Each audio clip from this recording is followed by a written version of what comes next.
Hello. Hello. Right.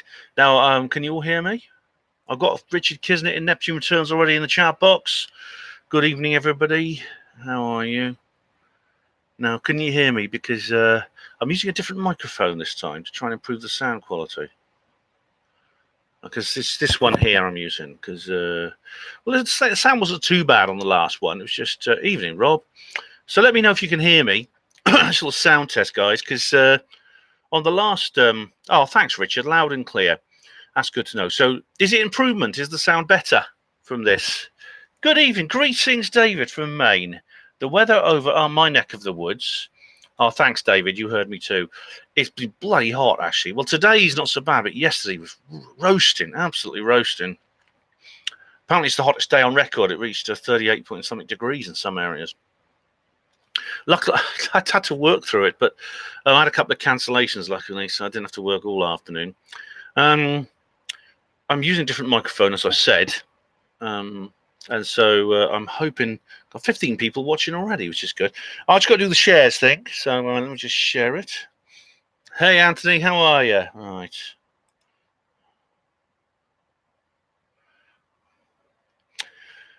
They changed Twitter. I don't know if you noticed, but Twitter is completely and utterly... Oh, hang on. Post to Facebook. What's the problem with that? Yeah, it's posted, right. Now, Twitter has completely changed. I mean, you see, you go there now, the page looks completely different. The layout is different. Everything's different. I mean, I wish to God, why is it people can't put this much effort into repairing things which are broken? But I still use it. But I think it's just all disconcerting. But thanks, guys. It's nice of you to join us. So, Richard Kinsit. Now, apparently, Alexandra Bolis Pfeffel is the name of his cat. Does the cat know about his esteemed nomenclature? Hello, Neptune Returns is going out to chase a fox. All right, it's going to be legal again soon, I think. So Rob, Jack, Richard Kisnett, and David Schultz, Anthony Moore. Hi, how you doing? Paul Armstrong, good evening.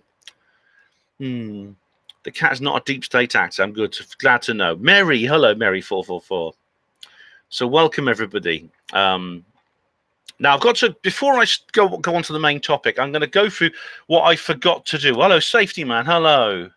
I used to work at 130 degrees in the head and underground for 8 to 12 hours as a coal miner. I know the miners, but the thing is, you get used to it, don't you? It's I'm not used to it. Most people in this country are not used to it. Hey, Clopite. Hey, up, Neil. And veggies there. Try something vegetarian. Oh, I'm glad you found it. I really am. Hi, Vanya. And Dan. Vanya and Dan. Hello. How are you? Yeah. Oh, good. I tell you what, being used to things. I mean, what I do now is just so easy compared to what I did when I was a hospital porter. It's like, and I think about what I did when I was a porter. I think I couldn't bloody do that now. This is what you're used to, I think, is what counts. Yeah. If I did have to work safety man, I would have continued. I wouldn't have given up, and I would have done it. If I didn't have the cancellations, I would have done my job. Right? Veggie says, could he create World War III over Iran? I don't know. I'm fine, thanks, fan. I'm fine, thanks, fan. Yeah, no. Yes, safety. They could. Well, hospitals are. Are very hot in the summer. We had to evacuate wards occasionally. But it's good you're all here. Thanks for joining us. What I'm going to do is don't post any comments to me just yet until I finish the lead off, because the thing about it is the lead off is let me just one moment.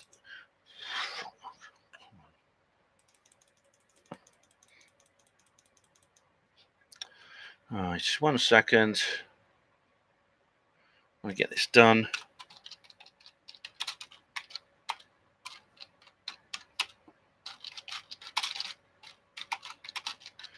Just remembered something I've got to put in my notes. So don't post comments to me in the lead off yet until I finish the lead off, because the reason is if you post comments to me, I'll read the lead off. If I go back and read those comments, they'll be really, really old and I won't be able to get to them. Okay, so what I'll do is I'll read the lead off, and you post comments to each other. But if you've got anything you want to say to me, save it for when I finish the lead off. Okay. So first of all, I want to say hello to everyone else who's joined, because a few more people have joined us. Michael, hello, Michael. How are you? Tina, hello, Tina. And Veggie says, oh, right. Yeah, we'll come on to the Zionist thing, Veggie. All right, we'll come on to that. But Kloppite, hello. Boris says pseudo yank. All right. Corbyn for PM. Oh, great. Woody Black, hello. So what I'll do is I'm going to read the lead off. First of all, if you don't mind, I'm going to do what I forgot to do on the last live stream. That was answer your questions. I'll answer your comments on the show, on the live stream notice for the Apollo 11 video. I didn't do that, did I? I didn't do it. So what I'll do now is I'll just read that now. So anyway, Taff Derek Baker said, people believe there's a secret space program and debatable. It began in the late 50s. But who believes a rocket put a man on the moon? Who's talking about how they could have alternatively gone anywhere in the solar system, including the moon? What Neil Armstrong told a doctor, even Richard Dolan has quoted, I think they used a self-contained gravity transport to land 3 guinea pigs on the surface of the moon. Ruthlessly applied mind control, both. Well, yeah. I believe the secret space program dates back further than the 50s. Evidence it dates back to at least the 1920s. But, yeah, it's interesting. I mean, it's perfectly possible they did use that to get to the moon for the fake Apollo missions. Nancy Elliott says we had to bail out Wall Street because they were too big to fail, and basically the Apollo moon hoax is too big to fail too. That's an interesting way to put it, Nancy. Yes, I mean there is a kind of this goes back to the secret's too big to be revealed thing that I talked about on my UFO disclosure videos. The liars think history's BS, so the news is BS, NBC, AB, etc. What difference does it make? Neptune Returns says the radio's going nuts about the moon landings. It's amazing how they never give an alternative or radical view. The sheeple must be kept in their moronic state. Yeah, I mean, there have been some alternative views. For instance, on Yahoo video, on Vice, they did interviews with Marcus Allen. But again, this is not the same as being on the BBC or CNN, etc. Woody Black says space may be the final frontier, but it's made in a Hollywood basement. Oh, right. Flat Earth video. Jam Noise, hi Jam Noise. How are you, soul sister? You've set a reminder. Thanks. Thank you, Jam Noise. Oh, I'm going now onto the. So I'm going now. I think I'm going now onto the Boris Johnson questions. I'll tell you. I'll read out the comments on the new Prime Minister video notice. So thanks, Jam Noise. I hope to see you in chat. Stephen Criddle, proper paranormal. That's a good name. Ben, your leaders know. And there's a video here to something to do with ASAP, which I haven't had time to watch in detail. But hold on, I'll put it. Let me just have a look. Hang on. My leaders know what. I'm not a member of ASAP actually. All right.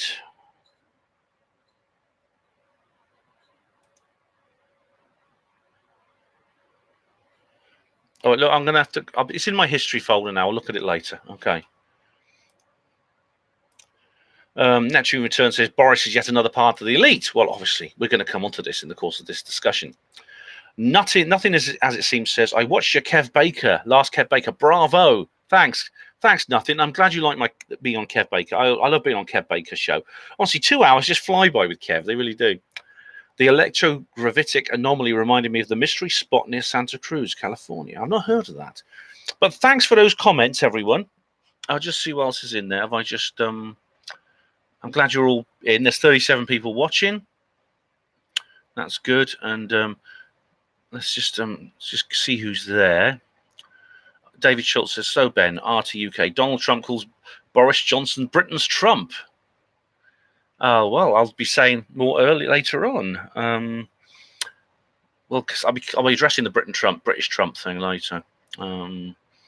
Tooting Popular Front. Power to the people, says Derek Baker. Come the glorious day, citizen. Come the glorious day. Harry Fenwick will be up against the wall. Last fag. Bang, bang, bang, bang, bang. All Speed and what's his name? Tucker and all this. That was funny. That was. Hi, Dangerous Dan. We'll be discussing who Boris is and exactly what his prime ministership means in a minute. Luke Griffin, hello. And Rob Jack. Who else we got here? Anyway, Gary Robertson. Hello. Thanks for joining us, Gary Robertson. DJ Buto as well. Pretty stoned now, like Ben. Oh, Anthony, I'm not stoned, I promise you. Anyway, shall I go for this lead off? Right. As you know, I free Tommy as well, says Veggie. Yeah, I think Tommy shouldn't be in jail, but that's a big subject. Whatever whether you support him or not, I don't think he should be in jail. Right. Well, believe it or not, yes, on Thursday evening, the impossible happened. Theresa May actually ceased to be Prime Minister. Yep, it was like she was going to be there forever. I mean, I expressed my frustration in the Brexit videos I made that somehow it's such these damn. She had a staying power I'd never seen before. I mean, considering the length of time she has been Prime Minister and the precariousness of her Prime Ministership, it's like she's the world's most expert tightrope walker. That could be her next career, maybe. But she has been replaced on Tuesday afternoon at 4 p.m. The new Prime Minister went to the Queen, and I don't know if she shapeshifted in front of him. Maybe she kept her human form. But he asked to form a government, and she said, yeah, all right. And Theresa May then resigned on the same meeting. And the formal handover of power, which is it's a lot more low-key than a US presidential inauguration. It took place. It all takes in private in the Buckingham Palace, and that's it. He was PM. So he went back to enter his new home at number 10 Downing Street. He didn't have any suitcases or anything with him, which I always think that's a bit odd. And Theresa May, no one saw her move her stuff out. So I don't know. Maybe she's still living in the basement or something. I don't know. Maybe he was there living in the basement before. I don't know. But anyway, the new Prime Minister did a speech, and we'll talk about the contents of that speech in a minute. I'll see if I can find it.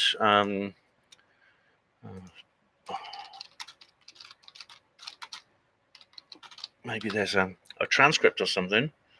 Oh, it's just videos of it. Anyway, I've got a couple of news stories I want to read out for you in a minute. But anyway, yeah, Theresa May, the unthinkable, the unbelievable happened. I honestly thought she'd be there forever. It was like she'd just continue on until she was like a skeleton or something. But she was replaced by a man who's the name of Richard Kinsett's cat, also, is Alexander Boris de Pfeffel Johnson. Alexander Boris de Pfeffel Johnson. Pfeffel is a Pfeffel. It sounds German. Born 19th of June 1964, which means she's just turned 55. Now, that's actually quite young to be a Prime Minister. Most Prime Ministers are a bit older than that. I think the average age is sort of 60-ish. But he is, since then, he has been Prime Minister. On Wednesday, he's been very busy in his first 3 days in office. He's been shaking up the cabinet and things like that. And I'll be talking about that later. He's Member of Parliament for Uxbridge and South Ruislip, which is in West London. There's a dry ski slope there, I remember. He's also been MP for Henley, 2001 to 2008. But he's born in New York City to wealthy English parents, and actually was originally his birth was registered with the US and British authorities, the British consulate and the US authorities, so he had dual citizenship. Father Stanley Johnson, no relation to Andrew. In fact, no, Johnson's a very common name. And mother Charlotte Fawcett. Married in 1963. Now, Sir James Fawcett is Johnson's maternal grandfather. I've heard that name before. I'm just going to Google it. I haven't had time up till now. I'm just going to have a Google of Sir James Fawcett because I know that name. Anyway, it's Boris's grandfather. Yeah, James Fawcett, barrister. Blah, blah, blah. Right. He was in the European Commission for Human Rights. All right, that was 62 to 84. That's the grandfather of Bojo. Born Wallingford, Berkshire. He got into Eton as well. It seems like there's an Eton thing. Yeah, he died at the Ratcliffe Infirmary after suffering a stroke, which was in 1991. When I was a porter, but I was a porter at the John Ratcliffe Hospital, not the Ratcliffe Infirmary.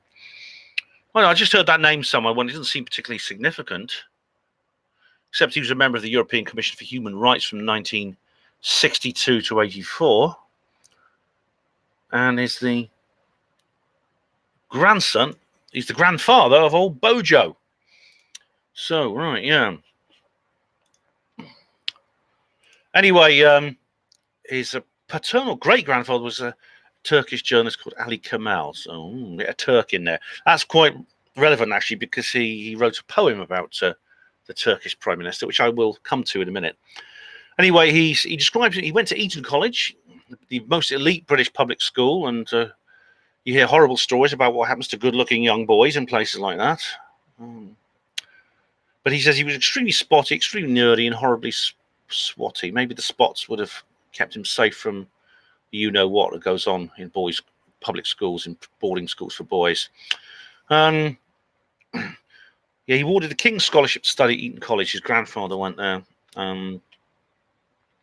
He was originally called Alexander, then he was known as Alex, and he called himself Boris because he wanted to develop the eccentric English persona. God knows he bloody achieved that, didn't he?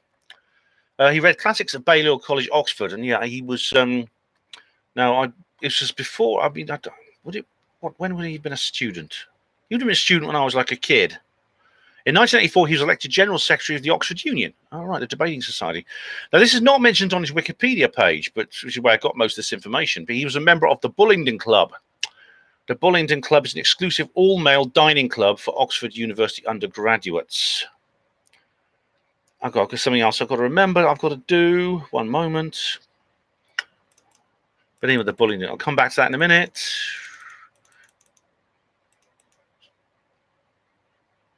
All right.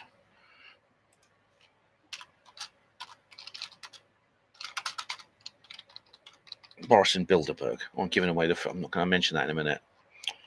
All right, back we go. Yep, he was.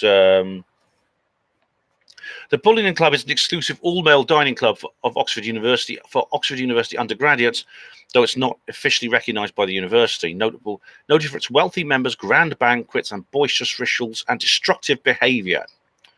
Many local outlets refuse to host these events. I don't blame them. A lot of its members go on to be part of the political establishment. Prime Minister David Cameron, Chancellor of the Exchequer George Osborne, and of course the one and only Bojo we just mentioned, Nick Hurd, current Minister for State, Policing and the Fire Services. I wonder if he's in relation to Douglas Hurd. Of course, David Dimbleby as well, who hosted Question Time for about 40 years, making him one of the most important media propagandists. The Bullingdon Club was founded 200 years ago by Petra Mice in 1780. That's more than 200 years. It's still primarily a dining club. The president is known as the general. Hold an annual club dinner, and they smaller dinners to introduce new members. Apparently, the poorest person in the group has to pay for everything, including the fines they inevitably get when they cause trouble, the vandalism and stuff like that. Now, I say poorest is purely relative to the word poor, because the poorest member of the Bullingdon Club is probably 10 times as rich as I am. They've done a lot of other controversial things, such as the disappearance of Rosa Luxemburg, as I said, from Balliol College. But Rosa Luxemburg was actually a tortoise, not the German socialist, a tortoise who actually lived at Balliol College and was very much a pet. He was like a mascot of the college. 150 years old, this tortoise was, and went missing, and they couldn't find her, and she's never been seen to this day. And the rumor going around the university is that the Bullingdon Club kidnapped her and ate her. I don't think Bojo was involved in that. He wasn't in there at that time, but he's a member of the group that does things like that. Right, he began as a political columnist, and he got into trouble because he wrote for various journals, including the Spectator and the Times, Independent.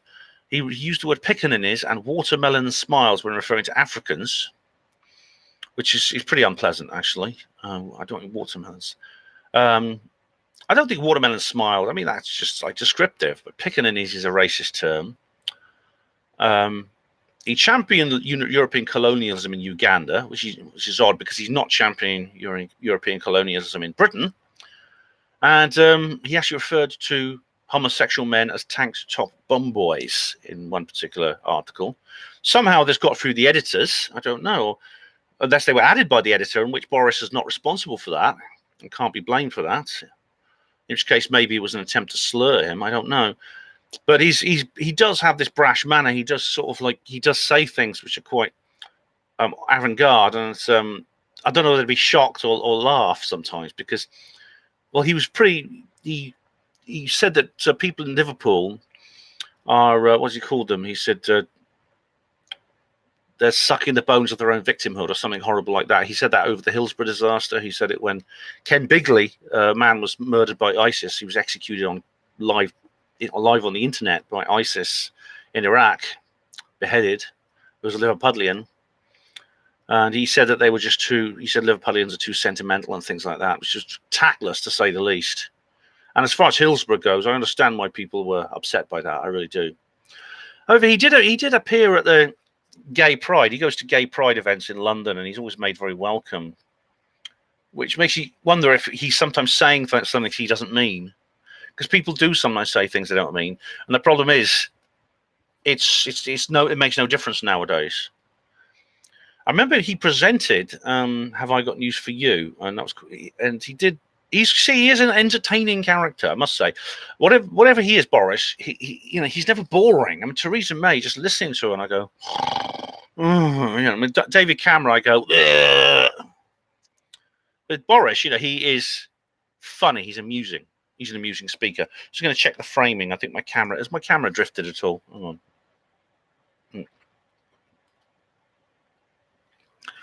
All right. Okay. Here we go.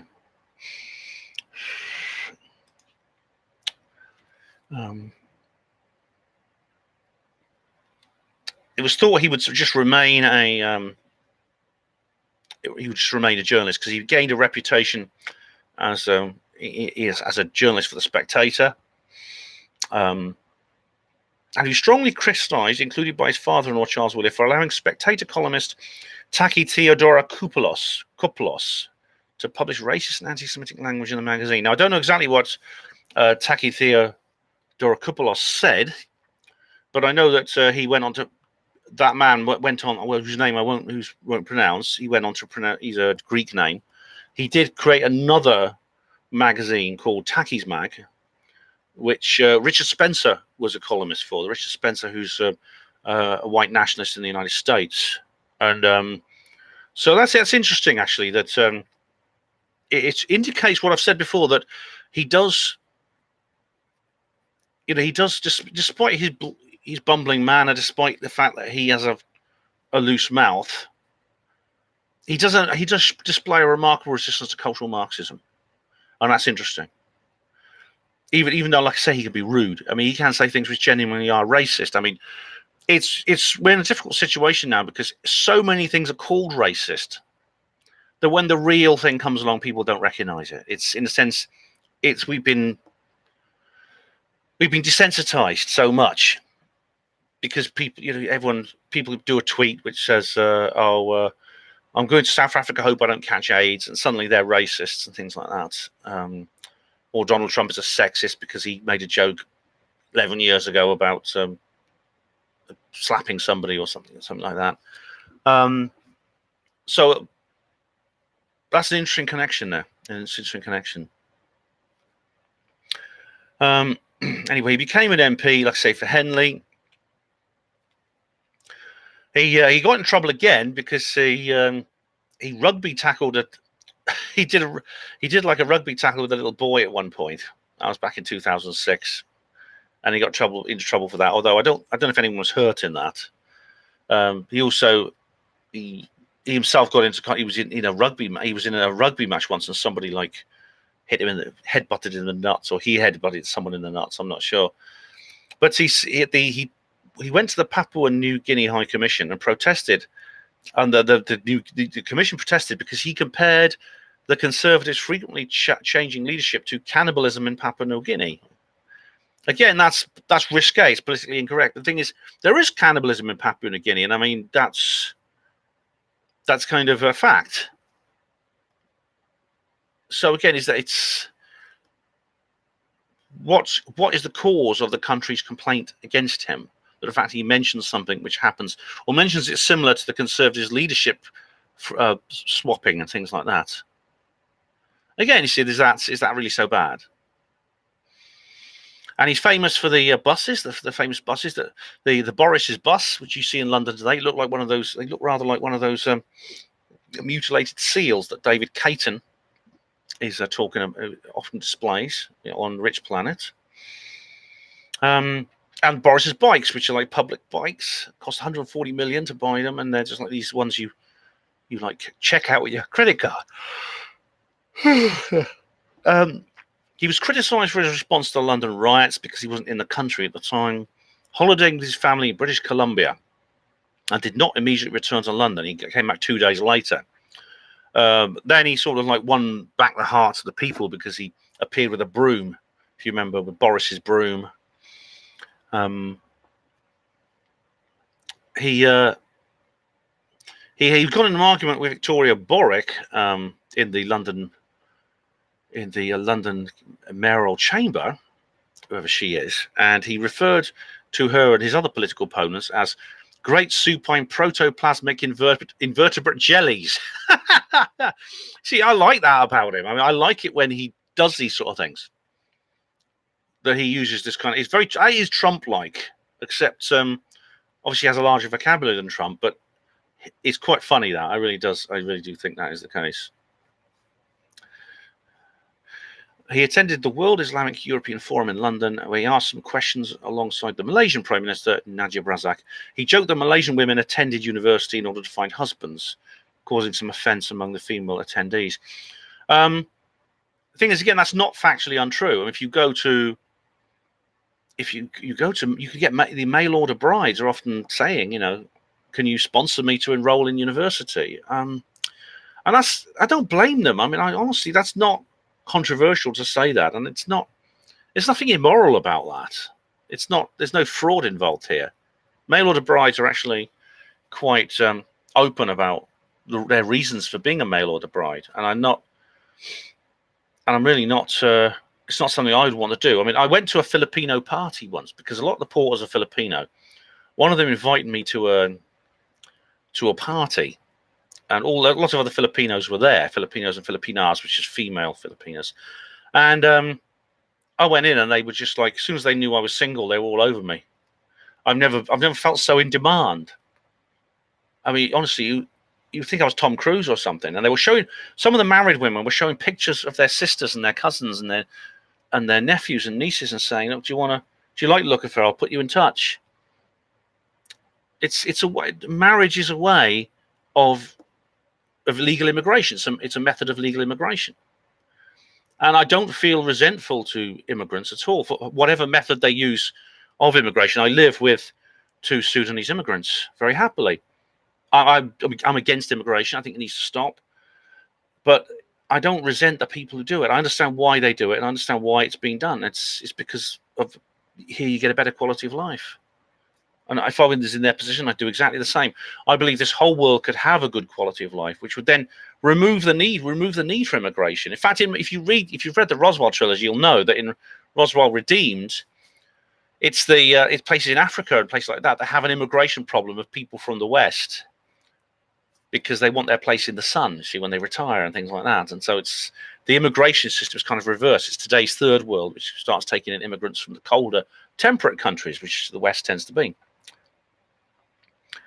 Now the funny thing is, like, he's made some rather contradictory statements about the European Union, but by February 2016, he had fully endorsed the Vote Leave campaign.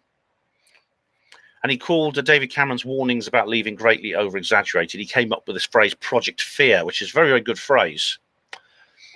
Because the pound went down when it was announced even the referendum was taking place, and Cameron was saying, this is the end. If we leave the European Union, it'll be... You've heard all the stories, haven't you? Economic collapse, zombies roaming the streets as the dead rise from the grave, Godzilla tramping through the country, eating up the buildings. You've heard all those things. Now he made several factual errors in that campaign. For instance, they talked about firstly saying that, like, the Brexit bus had that, we'll save 350 million if we leave, which can be spent on the NHS. And that wasn't entirely true, but and there's been a lot of legal problems with that. But I think we will be better off out of Britain, not out of Europe. Obviously, I'm a Brexiteer, as you know. Now, there was a what was it? Now, you got into trouble with Obama, President Barack Obama, because President Barack Obama, said that he thought Britain should remain in the European Union. And Johnson said that Obama's views may have been shaped by an ancestral dislike of Britain due to Obama being part Kenyan. Now, again, I don't think that's true, actually. But I think it's again, it's an example of Boris opening his mouth before thinking. However, it is funny. I do find this sort of things funny. I must admit it. But interesting. It's interesting who actually attacked him for that, because it was actually someone called Nicholas Soames, who was an MP. Now, Nicholas Soames is a Conservative MP, but he's also the grandson of Winston Churchill.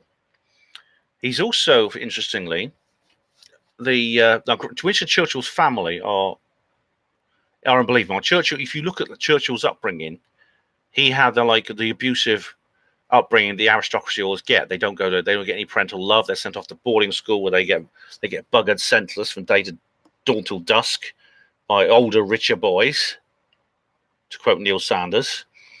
And then he was straight into the Sandhurst, into the army. He never saw his parents hardly when he was growing up. Which, of course, if you do that to a child, they're going to be traumatized.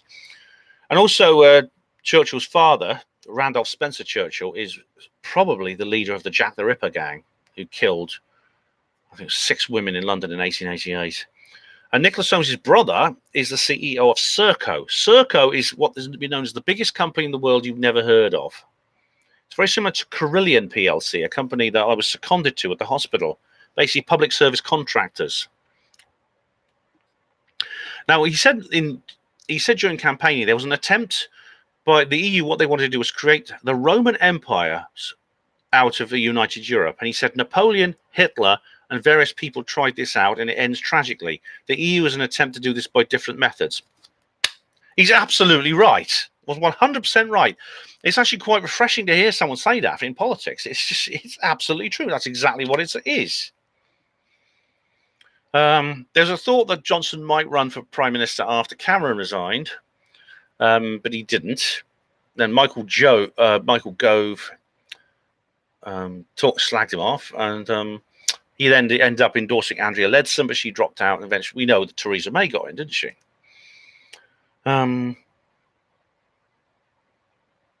Oh, hang on. He got into trouble because he said that the Libyan city of Sirte could become an economic success like Dubai. All they had to do was clear away the dead bodies. And he got into trouble for that. But he was actually, again, he was telling a satirical joke, because Libya has been devastated, hasn't it, by the civil war, which ended in the lynching in the streets, kicked to death by a mob of Colonel Muammar Gaddafi. They now have a radical Islamic dictatorship running the country, which David Shayler, the MI5 officer, warned us about in the bloody 1980s, or 1990s, wherever it is. Then he has an unhealthy attitude to Russia, I would say, because he seems to be very against Russia. He says that he made a classical allusion. He said that he was reading Thucydides' History of the Peloponnesian War. He's not stupid. He's a classicist. He said Athens and its democracy, its openness, its culture and civilization was the analog of the United States and the West. Russia is a closed, nasty, militaristic and anti-democratic dictatorship like Sparta. He compared Vladimir Putin hosting the World Cup in Russia to Adolf Hitler's hosting of the Olympic Games in Berlin in 1936. Russia's foreign ministry denounced Johnson's comments as unacceptable and unworthy. And I think he should be building bridges with Russia the way Putin is, because Putin is one of the rebels against the New World Order. Whatever else I don't believe I don't think he's intentionally. I think primarily he's a Russian nationalist, but he's against globalism an awful lot. In March 2018, Johnson apologized for inadvertent sexism. That's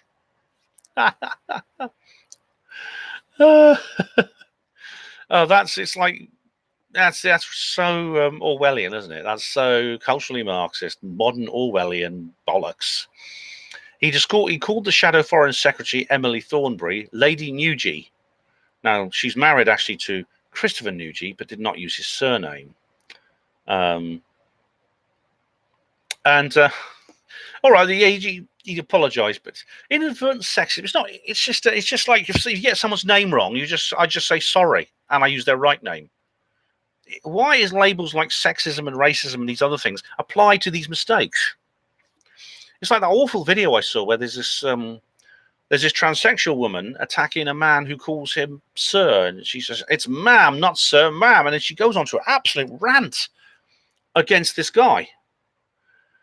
For me, I mean, if that's the case, I mean, I've actually done this. Actually, I did that to Kate Gayer on CMR, and I just said, I called her him because he is actually used to be a man and is now a woman. And whatever your opinions on, whatever your opinions on that kind of thing, I think I'm concerned about that kind of thing. But I mean, I'll be polite. I'll be polite, and I'll say, I'll just say, I'm sorry. I'll call you she in future. What I won't do is I won't sort of like say, oh dear, I'm horrible, I'm a transphobe, or start using other pronouns like Z and Z and things like that. I think Cosmic Claire is writing a book about that, but is Cosmic Claire in chat? No, she's not, but yeah, Cosmic Claire's not in chat, but she's writing a book about all this, which I hope to read soon. In June of 2018, he was reported. Someone warned him about corporate concerns regarding a hard Brexit, and he replied, "Fuck business." There is nothing to fear from a hard Brexit other than the punishment beatings that the economic trade war that may well break out as a result of this.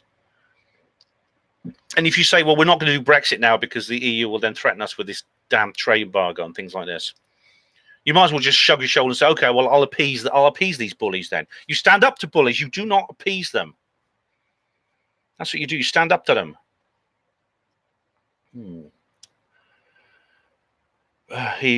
By resigning as Foreign Secretary, Johnson returned to the role of a backbench MP in 2018.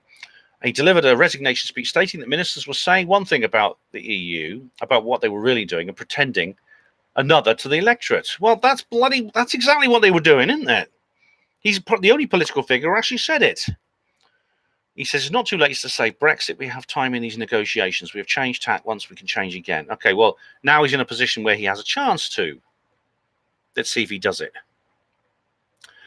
Now, Johnson's apparently in contact with Steve Bannon. I guess what Neil Sanders is saying about this. He's probably writing an article right now. Watch my 2016 video. I go into that sort of thing in detail. In January 2019, Johnson came under criticism for remarks he had made during the 2016 Leave campaign regarding the prospect of Turkish accession to the European Union. Well, I mean, I wouldn't want to. Surely, what's wrong with that? What's wrong with protesting against that? Turkey should not be in the European Union. Firstly, for their own sake, because it would ruin that country just like it's ruined every other damn country that joined it. They'd end up, but they'd be sucked into the World Bank. They'd probably get a loan, one of those European Central Bank loans. Look what that's done to Ireland and Spain. All these other things. This is one funny thing. Putin is refusing that. Putin in Russia is refusing the IMF loans, the International Monetary Fund loans, which have devastated the economies of every country that's ever taken them out. This is why the price of oil crashed a couple of years ago. It put 1,500 Canadian oil workers out of business, out of jobs. Why? Because they wanted to. It was basically a trade war against Russia. It was an act of economic and financial vandalism against Russia. Turkey doesn't want to get in. If you were Turkish, I'd be very worried about being in the European Union. I really would. I mean, Turkey is actually an Asian country. It's in the Near East. There's one little corner of it that's in Europe. But of course, the European Union is expanding. It wants to be part of this new world order. That's why. What else is there? He described people wearing burqas, women wearing burqas, as resembling letterboxes. Well, to be honest, they do actually look like letterboxes. And apparently, most people thought he shouldn't have apologized for that. I mean, I don't like. I'm against banning it. I'm against banning any form of dress. I think there's a time will come and it'll probably go out of fashion of its own accord. But I'm against banning any dress. But it does look like a letterbox. I mean, I don't like seeing people wearing these long dresses, especially on hot days. We can only see their eyes and their hands. I mean, it's ugly, actually. And I don't like it. But if people want to dress like that, I would never try and stop them. Absolutely not. And then he announces he's running for the leadership of the Conservative Party when Theresa May announces her resignation. And the most vocal endorser is US President Donald Trump. He said, I actually have studied it very hard. I know the different players. I think Boris would do a very good job. I think he would be excellent. I like him. Well, that's a good sign, isn't it? When the God Emperor endorses you. But someone asked earlier on, is Trump the British? Is Boris the British Trump? I'll come on to that. So he then launched his campaign saying, after 3 years and 2 missed deadlines, we must leave the EU on October the 31st. We must do better than the current withdrawal agreement, which is right. He says, I'm not aiming at a no-deal outcome. I don't think we will end up with any such thing. Oh, really? Really? Oh. But it's only responsible to prepare vigorously and seriously for a no-deal. It's astonishing that anyone would suggest dispensing that with a vital tool of negotiation. On the campaign trail, Johnson warned of catastrophic consequences for voter trust in politics if the government pushed the EU for further delays. Well, yeah. He advocated removing the backstop in Northern Ireland and promised to retain the £39 billion divorce payment for the UK to give the EU until greater clarity emerges. Well, this is just what he's saying here is just music to my ears. This is exactly what I would say if I was Prime Minister. But I wouldn't rule out that. The thing is, he doesn't want to rule out no deal. What's happened is Parliament have bloody blocked the entire thing, thanks to what's her face, Yvette Cooper and her bill, which is passed by like 3 votes or something, which means the Parliament is rejecting a no deal. Now Parliament will not endorse a no deal exit for the European Union. As I said before, this horror, it's just another version of Project Fear, the idea of a no deal. We have a no deal. What's going to happen? Britain will be cut off from Europe. Britain will sink into the Atlantic Ocean. It will float away from the European continent and sink into the ocean without a deal.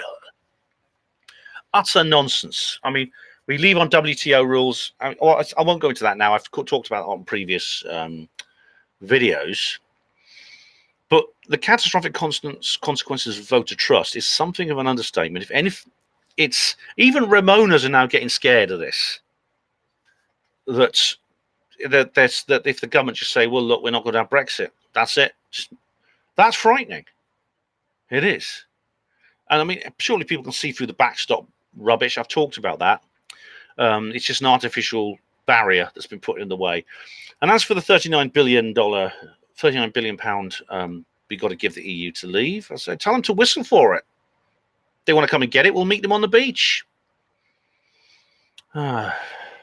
So it's pretty obvious he was going to be elected. I mean, even though when I talked to Caroline Stevens, I said, no, the parliamentary party will block it, but they didn't. So I was wrong about that. He actually got 60%. He got 66% of the parliamentary vote, as opposed to Jeremy Hunt, the former culture secretary. I've got to be careful how I say that. Getting 46,000. 34%. So he became Prime Minister on Tuesday evening. He's a free market, tolerant, broadly libertarian, inclined to see the merit of traditions, he says, anti-regulation, pro-immigrant, pro-standing on your own 2 feet, pro-alcohol, pro-hunting, pro-motorist, ready to defend to the death the right of Glenn Hoddle to believe in reincarnation. It's interesting because David Icke has talked about that.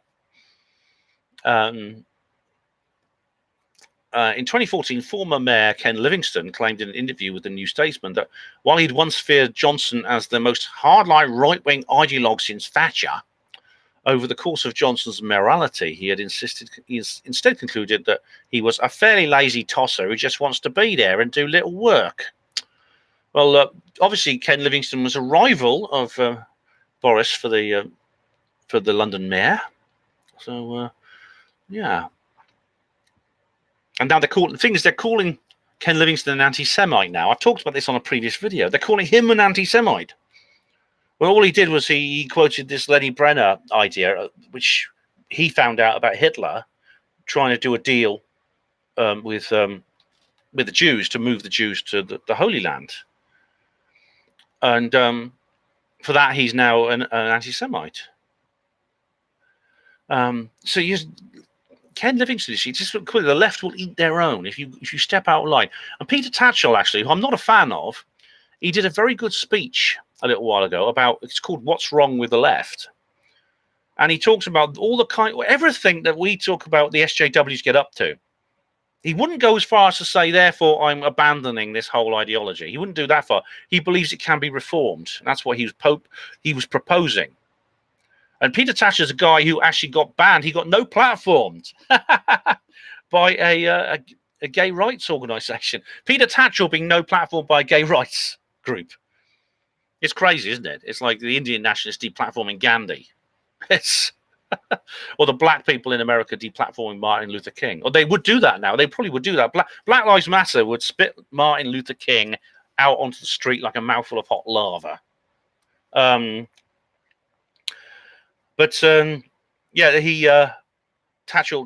got into real trouble. He was it's a long story, but he was no platformed. Yeah. Now, this is interesting because I told you before he's made some racist comments, but he's also said he has a genuine abhorrence of racial discrimination. He says, I'm absolutely 100% anti-racist. I despise and loathe racism, and he emphasized his own Turkish ancestry. He says, I'm a nationalist, but not a nationalist if by that you mean I'm a xenophobe or someone who deprecates other countries and cultures. So, of course, it doesn't matter. He's going to be called a racist and a sexist and everything else is, no matter what he says now. Indeed, what he does is he sometimes says stupid things, which all of us do at times. And the thing is, because he's who he is, when he says these stupid things, they're recorded and they're used to smear him. When practically everyone else does it, the people doing the smearing probably say the same things. It's pretty awful. I've heard people on the left. I've heard people on the left do this. I've been in a taxi with somebody who's I know is as nice as pie. When he's drunk after a 2 to 10 shift, we're in a taxi and he'll get into an argument with the driver and he'll call him a effing, and he'll use a racist term. And I'll just say to him, look, that was a stupid thing to say. You're drunk. You're foolish. That was insulting. I mean, if you get in an argument with someone, yeah, sure, but don't bring his race into it. And he'll usually, when he sobers up, he'll say, I shouldn't have done that. I really shouldn't.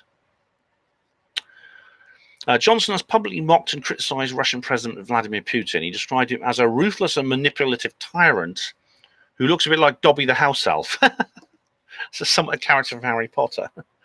I say he's funny. You've got to admit he's funny. Now, in 2016, Johnson wrote an obscene limerick about the Turkish president, Recep Tayyip Erdogan, and the poem won a competition for the Spectator magazine. And now, this is the story behind this is actually Douglas Murray, who again I'm not a fan of, who proposed this, and Johnson won to write a funny limerick about what is it. What happened was it was actually the reason this came out is because a journalist in Turkey was jailed for insulting President Erdogan.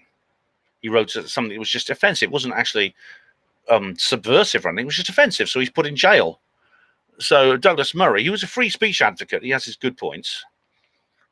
He offered to have a competition with award a prize of £1,000 donated by a reader of The Spectator for who could write the most insulting poem about President Erdogan. And Johnson came up with this, a limerick. Bear in mind, Ankara is the capital of Turkey, so you understand this limerick. There was a young fellow from Ankara who was a terrific wankerer till he sowed his wild oats with the help of a goat, but he didn't even stop to thank her. You're laughing at that, surely. That's funny. I wonder, and Erdogan can't jail Boris Johnson for that. Johnson cultivates a semi-shambolic look, it's deliberately ruffling his hair when he makes public appearances. That's true. I've seen him do it. He's where is it? Described as a humane man, could be staggeringly inconsiderate of others. He's an original, the opposite of stereotype. This is Sonia Purnell, his biographer. He's blessed with immense charisma, wit, sex appeal, and celebrity gold dust. I don't know how many women fancy him. Of course, lots of women will fancy him because of course, he's a prime minister, isn't he? He has very bad manners. He tends to be late, but does not care about being late. He dresses without much care. He's highly ambitious and very competitive. Born to wage a ceaseless struggle for supremacy. Angered those he thought insulted aspects of his personal life. He's described as unusually bumbling, self-deprecation or humor, laddish banter, and crude sexual references. Thing is, though, that's the opposite of Tony Blair. I mean, there's something comforting about someone who is so absent-minded. There's something comforting about that. There's something. I mean, unless it is just like he's just acting, as many people say he does. But there is something comforting, unless it is like some kind of big sham. I don't think it is, actually. I think he is. I mean, it's just there's too many journalists who've seen him off duty and say he's the same there. I think it is his genuine personality, and that is comforting that you have somebody who is so spontaneous and so lacking in tact. And you compare that to, say, Hillary Clinton and Tony Blair, who every single word that come out of their mouths passes through the psychopath manipulation filter of their brain. I know which one I prefer. Now, he denounces American citizenship for tax reasons. That's fair enough. I mean, Johnson's current girlfriend is Carrie Simmons. Let's have a look at her, shall we? Just going to get a picture of Carrie Simmons. I've got a feeling I know what she's going to look like.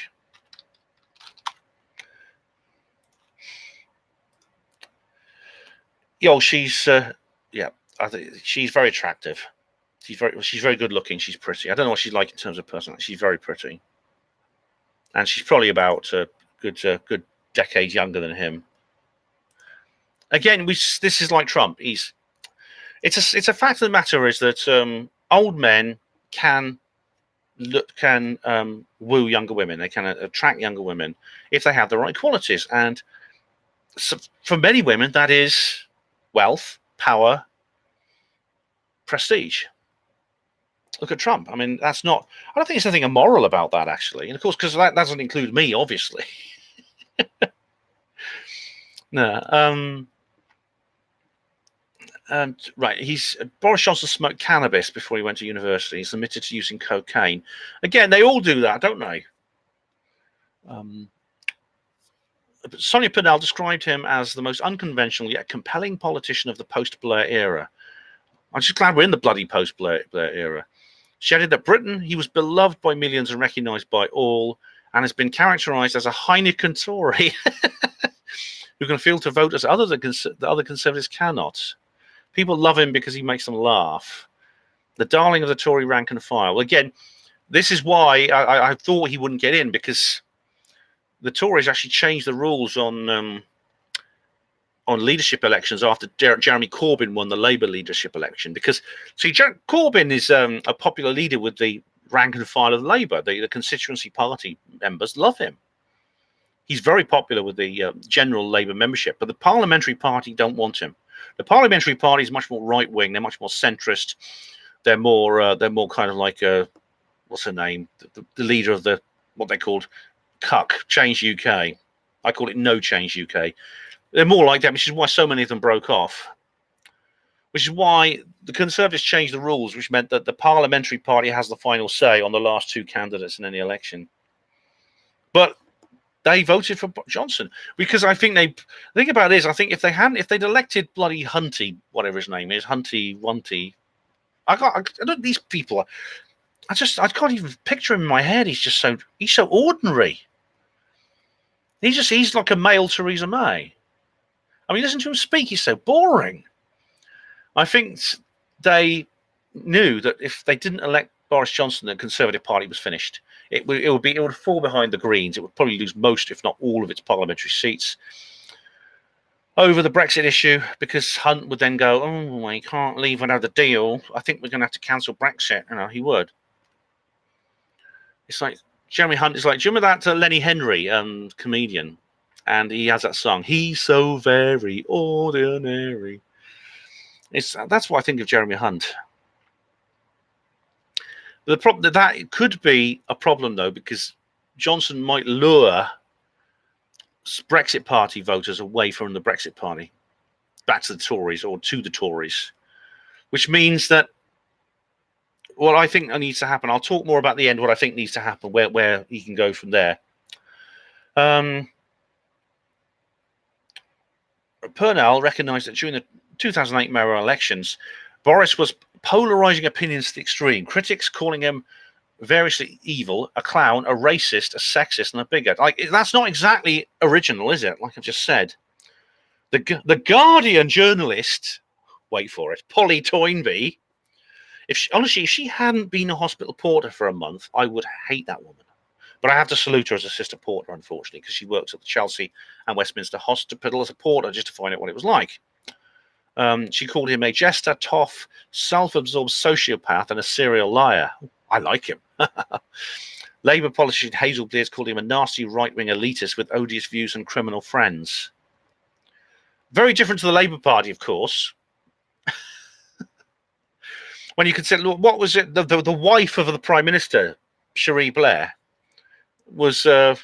she was actually investigated by the police. I don't know if there's any charges brought, but the evidence, I mean, from what I saw of it, there was evidence against her that she had teamed up with a dodgy property developer who basically, and it was a long story, it was a complicated case, but I think there was evidence against her. Probably because of who she was, the charges were just dropped, as they did with Jeffrey Epstein. And so the wife of the very Prime Minister, Labour Party member, and a barrister at law, was criminal. As for odious views, I mean, is Diane Abbott someone without odious views? She's one of the rising stars in the Labour Party who says, "Oh, let's not play the game that white people play." And a nasty right-wing elitist. Well, Labour are very centrist. They seem to have. The thing is, if you're centrist, you have the worst of both the left and the right wing. Whereas people who are more radical tend to be at least more trustworthy. You know where you stand with them. Whereas centrists, elitist centrists, are very, very nasty in terms of both their right and left wing views. What you get within the centre is you get people like what do you get? You get people like, what's her name, who started calling everyone anti-Semitic and things like that. Leader of CUC. More recently, Johnson invoked comparisons to Donald Trump. Nick Clegg called him like Donald Trump with a thesaurus, or a nicer Donald Trump. Now, one thing is pretty obvious, we can conclude from this, is that when I look at Donald Trump, I look at Kim Jong-un in North Korea, and now I look at Boris Johnson. There is a connection between bad hair and political success. It's like if you have a crappy hairstyle, you could rise to the highest office of power in any nation on earth. For me, I don't know. I mean, I don't have any hair, so there's no hope for me anyway. Now, it's important to realise, because there's these memes going around saying only 0.0014% of the country voted for Boris. But this is, for better or worse, this is our system, and some people in some countries might find this rather alarming and baffling. But in Britain, we don't have an elected head of government. Our head of government is simply the leader of the leading parliamentary party, the majority parliamentary party, which means we don't get a vote for our elected head of government. We don't get to, the people don't elect the head of government. The party do, and now the parliamentary party do. So it's true. Boris was not. They'll say he has no mandate from the people. Of course not. But then neither did Theresa May. Theresa May has never had a mandate for the people. She only ever held one general election, which she, to all intents and purposes, she lost. She managed to hang on by the skin of her teeth by forming a coalition with the Democratic Unionist Party. And that's the position Boris is in now. So this is what he's inherited. So Theresa May's never had a mandate from the people either. Now, this is very interesting. Someone actually posted this on Facebook, a friend of mine. And it made me think. He currently has a working majority of 3. And there's going to be a couple of by-elections coming up, including one in Brecon and Radnor in South Wales, which the Lib Dems are going all hell bent for leather. I mean, you see what's happening at the other side at the moment, which is going to come on to what I think Boris should do. But what's happened is the Lib Dems have elected, what's her name? I can't even remember these damn people's names. They're so obscure. What's her bloody name? Hang on. Lib Dem leader. Hang on.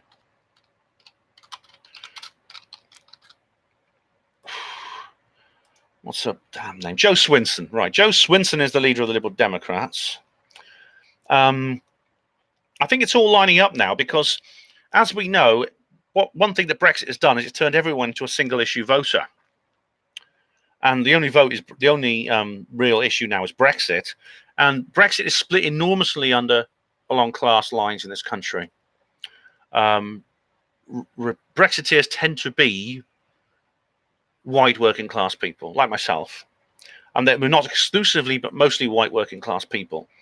Remainers tend to be non-white people and middle class left wingers.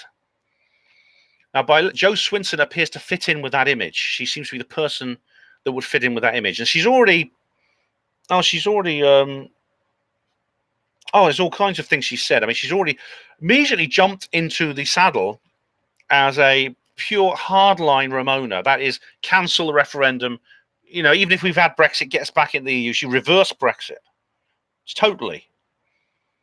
She's urging Jeremy Corbyn to trigger an immediate vote of no confidence, because if that happens, if they get a 2/3 majority called a supermajority, they can then call a general election. That's what she's trying to do.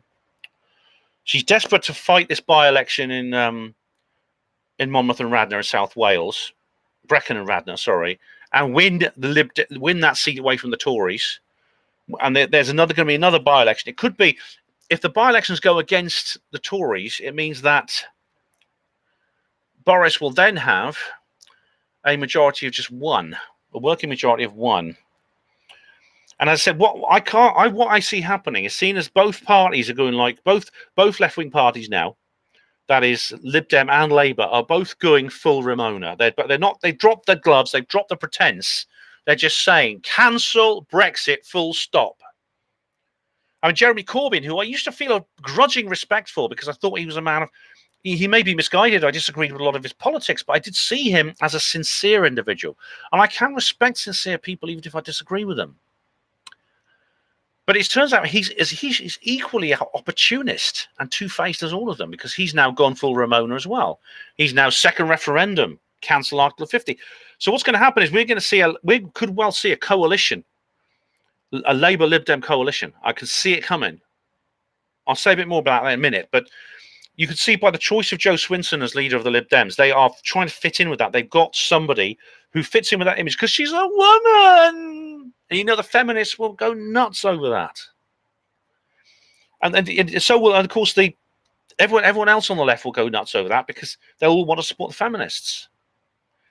And Corbyn will say, "Oh, it's wonderful to have a woman as a leader. She's the first woman to lead the Liberal Democrats." I mean, the headlines just write themselves when these sorts of things happen. Oh, but it's just, does being a woman make you immune from corruption and evil? I mean, what about Hillary Clinton? I mean, it makes you despair. I mean, there's this video from the 2016 U.S. presidential election. There's this woman crying as she gets into her car and comes out of a polling station in the United States and gets into her car. And someone says, "What are you crying for?" "I just voted for a woman to become U.S. president." And I thought to myself, I don't actually have a problem with that sentiment. If you are a woman, or even if you're not, and you like a woman to be U.S. president or prime minister, I don't actually have a problem with that, really. What the problem I have is that, can't you find a better woman than Hillary Clinton? And does the fact that her sex kind of override all the other horrible aspects of her nature? That's the problem. And I see this happening with Jo Swinson. She's essentially a figurehead. These people are figureheads, and Corbyn will be absolutely overjoyed to join in a coalition with her. And so that's what Boris is up against. And someone posted this. I'll come back to what this person posted on Facebook. I can guarantee that Boris Johnson will have a Tory defector. This is when, after he has his majority of just one. And I think also possibly the DUP will want to pull out the coalition. We'll have a Tory defector, which means he loses the Conservative parliamentary majority, which will trigger a general election. That's not necessarily the case. I mean, you can have a Conservative majority doesn't necessarily mean a general election, but it does mean there will be a vote of no confidence probably in him. And if they get a supermajority, 2/3 in Parliament, they can call a general election. And this person goes on. Corbyn will be put into power. Second referendum done. The country votes remain. EU job done. Always plan floats, clear as day. Now that's a simplification, but she's got a point. This person, she's got a point. There was this interesting article here from the Financial Times. Boris Johnson is expected to be crowned Conservative leader on Tuesday, which he was, but he stands to inherit a party deeply divided on Brexit, its parliamentary majority on the brink of disappearing, and MPs on alert for an early general election. Yeah. Allies of Mr. Johnson hope their candidate will secure between 16. Okay, that's forget that's about the election. That's already done. The new Prime Minister forms his cabinet on Wednesday. Yes. Toro, I tell you, it's just predictions for the. I should have deleted this bit anyway. Few peacetime prime ministers have entered Downing Street faced with such daunting political challenges. Some members of Mr. Johnson's leadership team said that such is the precarious nature of his situation that he could quickly call a general election. Well, if he's got any sense, he won't. But I'll come to why in a minute. Yeah. Anyway, let's go on. It looks like a team that will be able to run an election in a fairly hostile situation. We expect an election between now and May next year. We're all gearing up for that. Yeah. The thing is, can they get one in before October the 31st? I don't think so, because the Electoral Commission demands at least 100 days, which means 100 days notice for an early general election. And I haven't worked out exactly, but I think they'd have to call a general election within the next week or so to get that 100-day thing in. To get in, what's it now? It's now the 26th of July. So you've got all of August, all of September. So it's about 100. It's about 100 days plus a week. Now they're not going to do that. They won't be able to get that vote in and the election called that quickly. So there's no way they can have a general election before the Halloween Brexit day. But that doesn't mean we're going to get the Halloween Brexit day. Here we go. The move to reduce the government's working parliamentary majority, which relies on the backing of 10 Democratic Unionist Party MPs, to just 3. That figure could drop further if the Tories lose the Brecon and Radnor by-election on August the 1st to the Liberal Democrats. Meanwhile, Mr. Johnson's ability to navigate a fresh course on Brexit is circumscribed by the Eurosceptic Conservative MPs who want to bury Mrs May's withdrawal agreement, and the Europhile Tories who are vehemently opposed to the UK leaving the EU without a deal. Well, the no-deal thing has already been overruled by Parliament. Whether that could be overturned in another vote, I don't know. Probably not. Johnson has actually threatened to dissolve Parliament. I mean, that would need that whole concept. It would need an entire live stream of its own. I don't want to go into that right now. Okay. Most of this I shouldn't have put this. Anyway, basically this I shouldn't have put this whole article in, but someone said this is Sir John Bercow. This is the Speaker of the House said to the Prime Minister, if the Prime Minister acts as the spokesman for one hardline faction only, he cannot complain if he faces uncompromising opposition from those who believe they have had their views ignored. I hope our new leader understands this and is fully prepared for the enormity of the task before him. Yeah, I expect he does. Anyway, let's look at the latest news.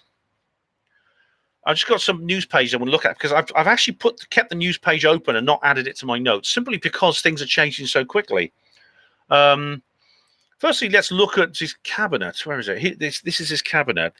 He's got some interesting characters. Now, first things first, the cabinet. Now, this is a cabinet that the left-wingers, if this was Labour, the left-wingers would love this, right? Because it's a cabinet which is very diverse. There's, I don't know how many, whoa, hang on, how many women are in it? Let's just see. Women only. 1 to 4, 8. There are 8 women in it. There are 8 women in this cabinet. There are a lot of ethnic minorities. Sajid Javid is the Chancellor of the Exchequer. Priti Patel, Home Secretary. There's a few names you'll recognise here. Dominic Raab, Michael Gove, Liz Truss. These are well-known figures. Amber Rudd is still in there. She's now Work and Pensions and Women's Equality Secretary. Now, the good thing is, I mean, this is something you should. This is what should make women and non-white people happy. I mean, there's a couple of there's a black guy called Kwasi Kwarteng, Minister for Business, Energy and Industrial Strategy. This should make non-white people and women happy. Not bloody Corbyn and Diane Abbott going on about how much they're victims and evil white people hate us and all that sort of left-wing nonsense. What should make them happy is what Boris Johnson has done here. Because with Boris Johnson, like I said, he's got this immunity to cultural Marxism, which means that all these people in this cabinet will have won their place in his cabinet by what he considers their qualifications only, which shows that women can compete with men and non-white people can compete with white people fairly in an environment without cultural Marxism, without quota systems and diversity figures and things like that. Because you know what Boris Johnson thinks of those things.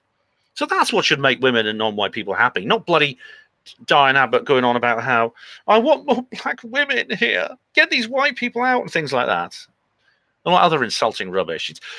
That sort of thing's not only insulting to white people and to men, it's insulting to black people and women too. And I won't get started on that.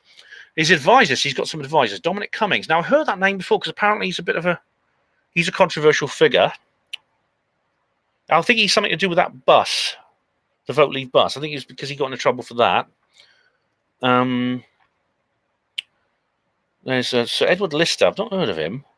Oh, he was interviewed, I think, by somebody. David Frost. Not that he's dead there. The TV presenter. Andrew Griffith, never heard of him. Nikki DaCosta, don't know her. Other people I don't have no idea who they are. Now, this is an interesting news story here. Boris Johnson absolutely rules out a pre-Brexit general Brexit election. Well, that's he knows very well the dangers he's facing then, doesn't he? Boris Johnson says he will absolutely not call a general election before the 31st of October. They want us to deliver on that mandate to come out of the EU. And he knows that if there's any general election, he could be pushed out and the mandate. And then, of course, we know what the Lib Dems want. We know what Labour want. Corbyn he's now stabbed everyone in the back and he's now pro second referendum. It's the Lib Dem posters actually say stop Brexit. My dad actually voted Lib Dem because he's a fucking Ramona idiot. Sorry, Dad, but you are. And I'll say, oh, gee, I shouldn't speak ill of my father, but he's it's funny because it's frustrating. I don't even discuss it with him anymore because I'll say more in another video. But basically, he's like many Ramonas. He's lost the rational argument and he's lost the moral argument, and he doesn't care. He's actually spoken openly about simply reversing Article 50. We just reverse it. We don't care. And the last thing I said to him was, I said, right, in Hong Kong now, people are on the streets campaigning for more democracy. You've been on the streets campaigning for democracy to be taken away. What would they think of you? And he just, I said a word to him since then. Anyway, so there's going to be no Dolly general election. And we'll go back to my other notes. So is Boris Britain's Trump? I'd like it to be so, but I'm doubtful. I must say I'm a bit cynical about him. Now, partly it's his connections to, it's his upbringing and his education, though that's not a done deal. It's his it's also the Bilderberg group. Hang on, let me just have a look. He's been invited to the Bilderberg group, which is a bad sign. Bilderberg, Boris Johnson. Here we go.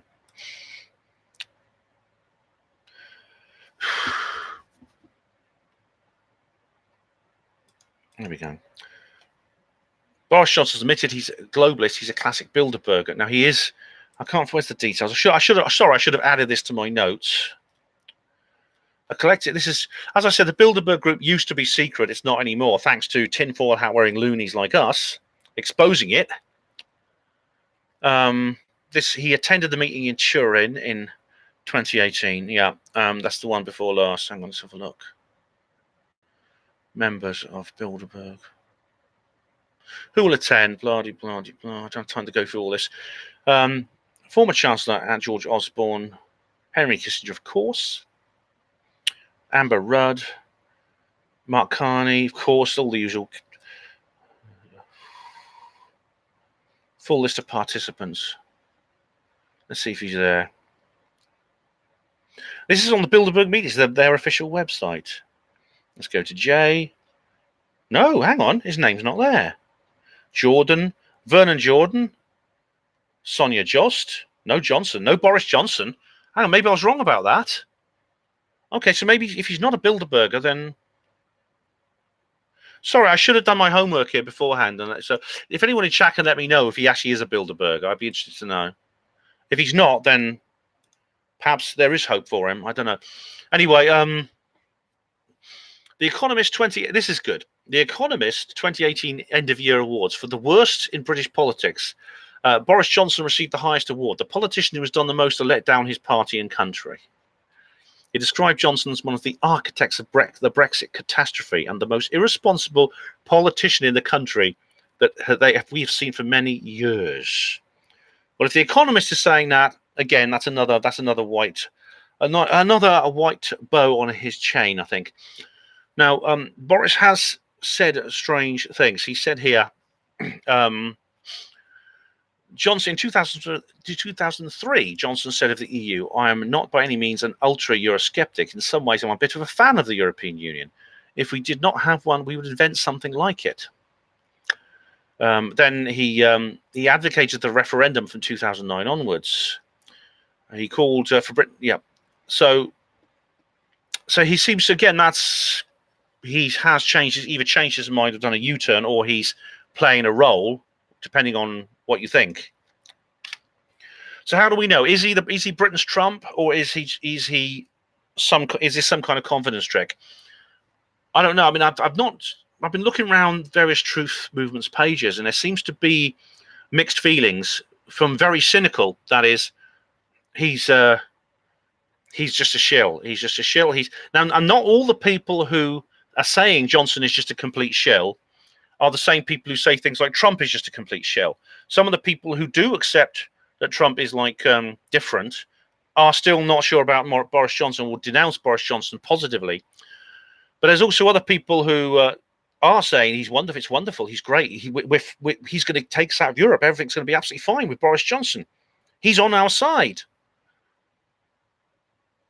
You know what? I'm not sure. I'm just not sure. I don't think there's anything wrong with being not sure. There is not. There is no. There's nothing wrong with saying I don't know yet, and maybe I will be more sure as time goes on. It's only his third day as Prime Minister.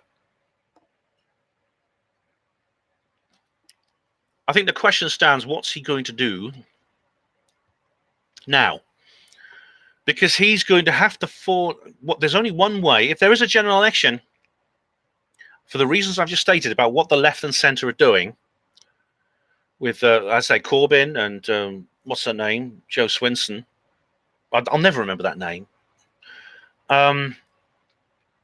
They basically, if there was any kind of general election, there would be a coalition which he would not be able to overturn unless he forms a coalition with the Brexit Party. That's the key thing here.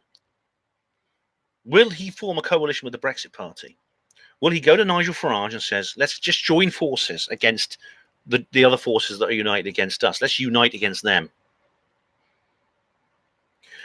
I believe Boris, as I said, I'm not certain where Boris stands on this. I'm not sure whether he is just playing an act and whether the whole thing is just a big confidence trick to basically disarm people like us, to give the Tories a new image, which will make us stop seeing them as the anti-Brexit party, or whether he is like this wild maverick who has come from nowhere, to become prime minister because they can't stop it anymore. Because, as I said, the New World Order are losing control, as I've said they have done. It's possible. It's possible they were unable to prevent him becoming prime minister. I can't see any way that someone like him could ever be the perfect New World Order choice as prime minister, unless it is some kind of deep, very, very deep, fourth-dimensional chess version of confidence tricks, which is possible. We will know. We will find out. I believe Boris deserves a chance, but he's only getting one. We're going to hold him to his words. October 31st, Halloween night, we leave Brexit. Before the dead go back to their graves, we leave Brexit. Before the trick-or-treaters go home, we leave the EU. Before the pumpkins, the candles in the pumpkins and the jack-o'-lanterns go out, we leave the EU. Before the ghost hunters go to bed, we leave the EU. If we don't do that, he's not getting another chance. He needs to form an alliance with Farage if there's any challenge on his leadership. And if he doesn't do that, I'm not giving him another chance. So that was a 1 hour. I thought this lead off would be shorter. Sorry. Okay, then. So I'm just going to get rid of some trolls. I'm not going to answer questions that have been read out during the lead off. I'm just going to de-troll. Okay, just get rid of the trolls, and then let's go through the. There's only 2 trolls on the last live stream. That was not too bad. Okay, so I'm going to just. No, that's not a troll. I'll leave that one.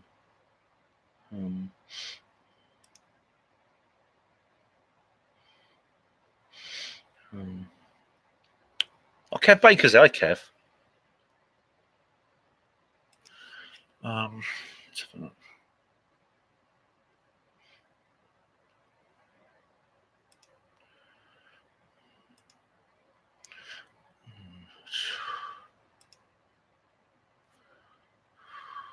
I think we're all right so far. So I won't be responding to your. I'm sorry. It's just too many questions. Otherwise, I'll be here till you guys go to bed. I'll be here till 3 in the morning, and I can't do that. I've got to work tomorrow. I'm not getting this weekend off. So apologies if for not.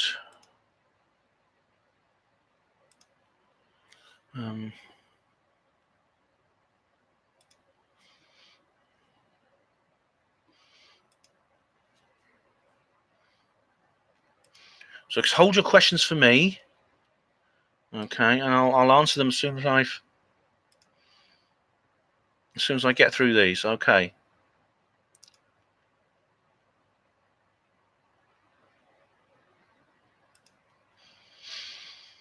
Nice. Okay, I think we're at the bottom now. Okay, so Matt says it'll be nuts. A coalition with the Brexit Party. Yeah, the lefty ones will go nuts. All the more reason to make weed legal, calm everyone down. I'm in favour of legalising cannabis completely. I mean, I just think of the lyrics of Bob Marley's song, legalize it, yeah. So Matt, anyway, welcome Matt, MAAT. The Sean Murphy Journal says, government is weak, street weed, all right, brought back weed. Try something vegetarian. If World War III starts, Tish for Bav Britain would still be in the EU as well. I don't know what that means, sorry. Veggie, I know you're not trolling. It's not you I was getting rid of. There were no trolls actually this time. Ben for PM. Thanks, Matt. I'll tell you what, I'm as likely to be Prime Minister as David Icke is to get the OBE. But I would be a good PM. They'd kill me. That's the thing. Prime Minister Ben Emlyn Jones on my lud, says Neptune Returns. I'd be dead if I was Prime Minister. That's the problem. I mean, look. Videos from the underground. About the time UK had a bold PM who's not PC. No, not changed as the wind blows. No more Blairs, Browns and Mayors. Leave EU as ASAP. And glad to be a part of it. No NWO or cultural Marxism. Yeah, those are the noises he's making. Videos. He's making the right noises, but he's got to act on it. We will know who he is when he acts. Redox Bear says, "What's your opinion to the situation with immigration after the election?" I think you mean immigration. I think it has to stop. I mean, but it will stop. I think it'll eventually stop. I think with disclosure, the declassification of free energy, the lifting of the third world debt, the end of the financial burden on the system, on the global system. That would massively raise the quality of life all over the world, which means that the reason for immigration in the first place, which is the desire to move somewhere with a higher standard of living, would go. And as I said, if you read Roswell Redeemed, you'll know that part of the plot is that there's an immigration problem now in Africa and places like that. People wanted to go there from the West. And that would probably be it. JJDA says, would protect me. Thank you. There won't be the state belong back to the people. My video says Sajid Javid has a big paying job and launched him into politics. Future Dorset and Unitary Council. Bad idea. He was put in position by string pullers. Well, I mean, in that case, again, you've got to ask if he turns out to be that kind of person. Will Boris get rid of him? Magma, hey Magma, how are you? I know Magma exists. I've met her.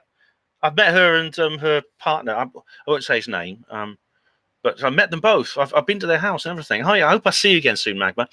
Hello, Ben. Boris is re-energising Brexit in the Conservative Party and the nation, but yes, we have yet to see if he gets the no-deal Brexit we all want so much. Yeah, Magma, I think we are going to have to wait. It's a wait-and-see situation with Boris, I think. I don't regard him as the British Trump yet. I really don't. Neil Dundon. Hi, Neil Dundon. I've been a lifelong Labour supporter. I grew up in North Wales during the 80s and hated Thatcher. I do think the cons are the only way to rebalance the political regime.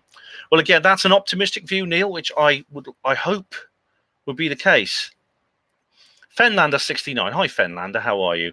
I think he will do what he says he will. I fucking well hope so. Yes, so do I. JJDA, stop the white genocide in the UK. Well, I think everyone is. There's the destruction of natural humanity covers all races.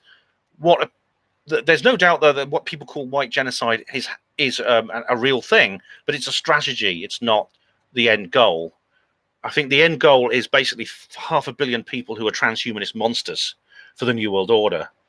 So yeah, I stop the white genocide. Yes, but we have to be careful. Just realize what it is, because not just think, oh, this is against white people. Only they hate white people, and only white people are going to die. No. The New World Order regard us all as cattle, whether we're black or white, whether we're gay or straight, whether we're men or women. Matt says, Daddy Dragon YouTube channel has a vid from Boris going back to 2005. He talks about classical ideas about freedom. No, I do actually sub to Daddy Dragon. I've watched a couple of his videos. Well, yeah, it's I don't know much about him though, really. The Sean Murphy Journal says, who really runs the NWO? Well, it's the Illuminati. And the Illuminati, well, what does the Queen do when our backs are turned? You know, think scales and slit eyes and big claws and drinking blood. Yeah, I mean, all right, I'll say it out loud.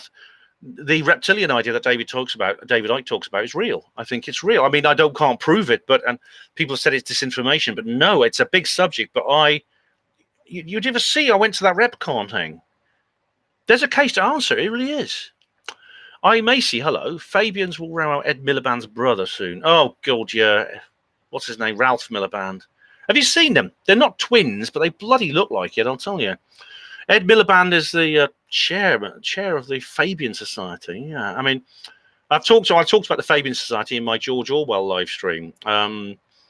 Previous chair people of the Fabian Society, Ramsay MacDonald, Labour Prime Minister, and Tony Blair was a former. Yeah, JJD, hate speech is free speech. Yeah, I mean, there is hate speech is like when you say something hateful to somebody, but hate speech is applied to so many things now. It shouldn't be. You know, if you just say things like, "Oh, well, not all men are rapists," well, let's say that's hate speech.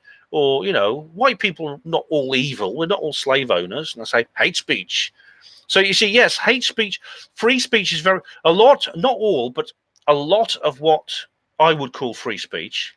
That is what George Orwell would call the right to say that 2 + 2 = 4 has been designated hate speech. And Orwell himself would understand that.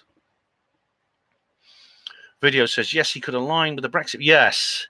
Nigel will probably be antagonistic. At least he says he is towards Boris. Well, if not, Nigel Farage doesn't see this, then he's a fraud as well.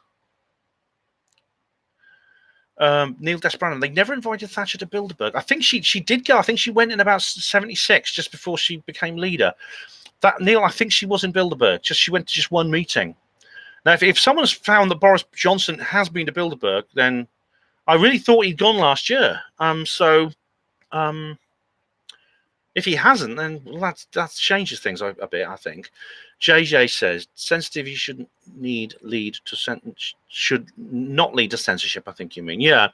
I mean, people saying they're offended, so you say, right, well, you're going to have to stop talking then. Yeah, I mean, that's just silly. I mean, that really is. If you're offended by someone online, block them. If you're offended by someone in real life, I don't know, shout something and walk off. Just punch them in the face or something. But don't try to stop them speaking. There are people who offend me. I just remove them from my life. And the only people who offend me are not people who disagree with me. They're people who are just unpleasant to me and abusive, and I just remove them from my life. Richard Best. Hi, Richard. I reckon the EU will play hardball until the final minute of the deadline. I actually believe Boris to get Brexit done by Halloween. Let's get behind him and believe in Britain. I will get behind him once I know what he's going to do, once I know we can trust him. And if he turns out to be Britain's Trump, which I'm not convinced of. I'm not convinced of that at all. In fact, I brought this up with Caroline Stevens, actually, on my interview with her. We were talking about Boris and about several things why we should be wary of him.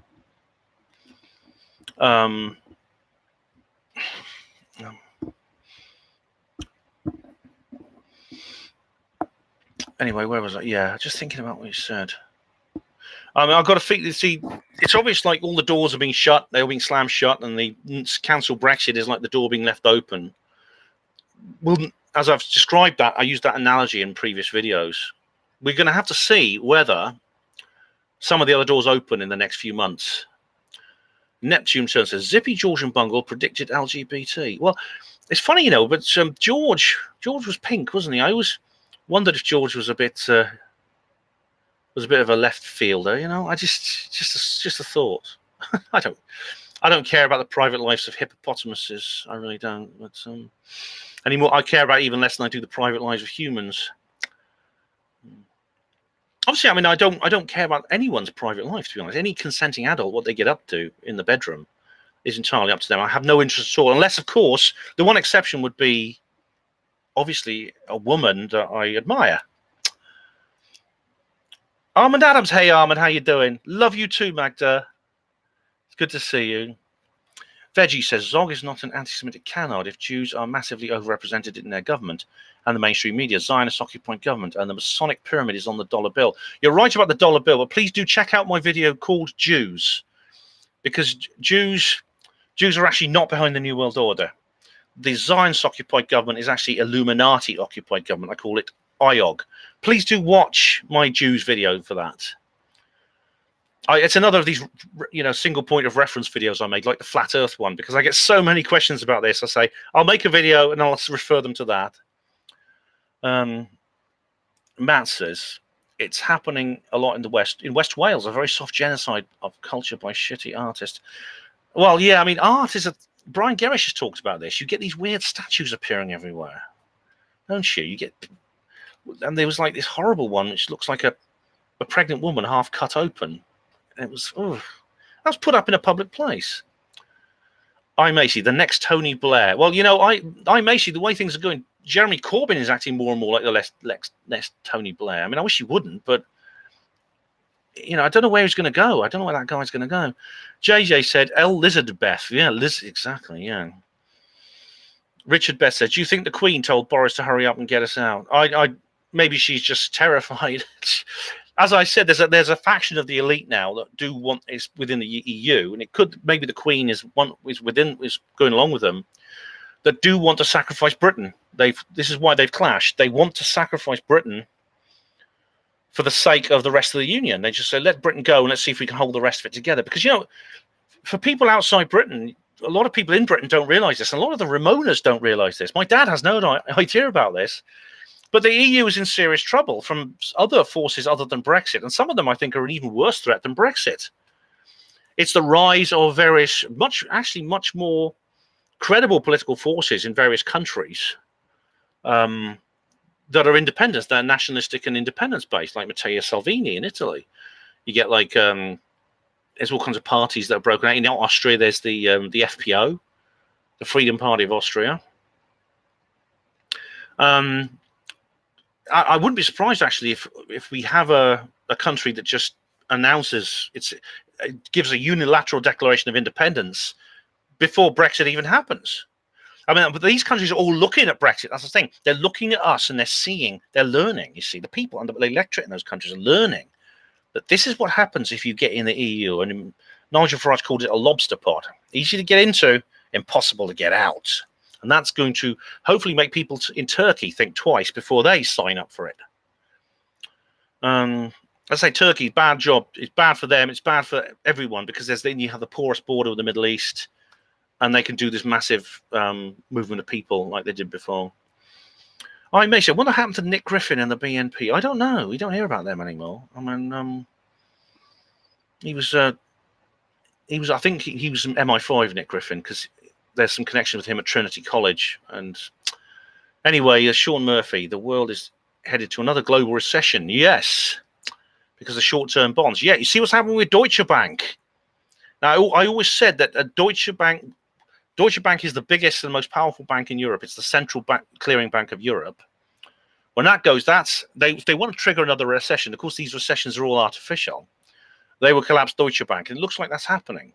And Caroline Stevens and I were talking about that on our most recent interview. Veggie says Rothschild, yeah. Robert Smith says it's over for Corbyn. Corbyn is allowing himself to be used, and he will continue to be a use until he's no longer useful. Then he will be dropped, and they'll replace him probably with what's her name? Oh God, I've had enough of not knowing names. Hang on, I've had enough of not knowing. What's the bloody name of that change? Here we go. I'm tired of not knowing names. Luciana Berger. She'll probably be in his place. She'll probably go back to Labour and be in his place. By the way, this anti-Semitism thing within the party is absolute nonsense. It's total rubbish. As I said, it was nonsense what they said about Ken Livingstone. It's basically Israeli. It's basically anyone who criticizes Israel has now been branded an anti-Semite. Anti-Semitism means a hatred of Jews. It doesn't mean criticism of the what's wrongly called the Jewish nation, which is the Rothschild fiefdom in the Middle East, Israel. A lot of Jews realise this now. You look at Gilad Atzmon. He did a speech in Oxford a little while ago. It's Finkelstein, Norman Finkelstein, yeah. Anyway, Cuck is probably reunite with Labour once Corbyn's gone. If there's any actual anti-Semitism in Labour, it's probably coming from the radical Islamists who themselves have, as I said, been brainwashed by hate preachers that have been brought into British mosques deliberately for that purpose. Where are we now? Neptune. Boris didn't go to Bilderberg. He went to Burger King. UFO so serious. Hello. I'm not bad, thanks. I'm a lot better now. George was trans, was he? No, George was he, wasn't he? I don't know. Zippy was a proto-gimp. He wasn't. He was a. Oh, I look back. I loved it when I was a kid, but Veggie says we're still free. Neil says Big Jim Tucker met Thatcher at an event and said, "How does it feel to have been denounced by those Bilderberg boys, Mum?" She said that she considered a great tribute to be denounced by Bilderberg.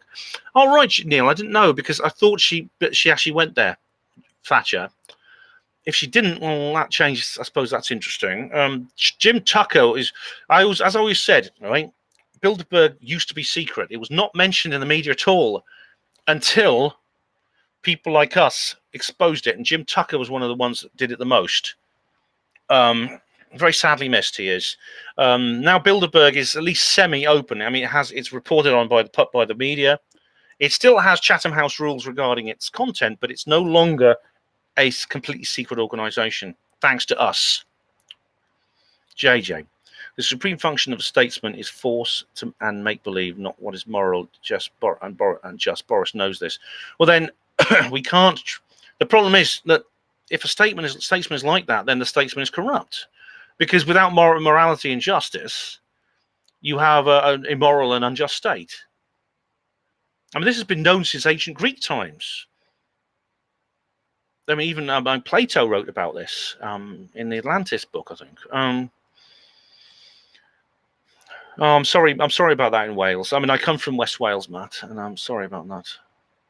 JJ says, Boris plays the fool he's far from. It's a defense mechanism. All right. Veggie says, watch. Brexit will ensure Israel controls the world. Video review shocking. Must see. Try something veggie on it. All right. Well, Israel again is not controlling. Israel is not controlling the world. Israel is a tool for the people, the reptilians who control the world. Zionism is just one of those things. Veggie says, one of the worst broadcasts. I had a Turkish girlfriend. She's awesome.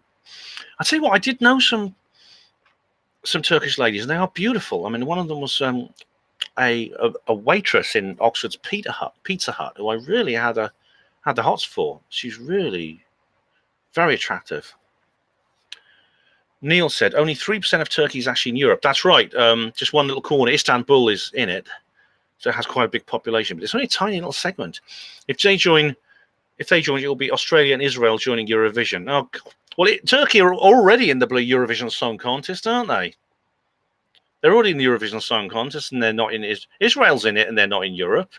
Why not Australia? No, Turkey always loses, doesn't it? Turkey always comes last, don't they? Oh God.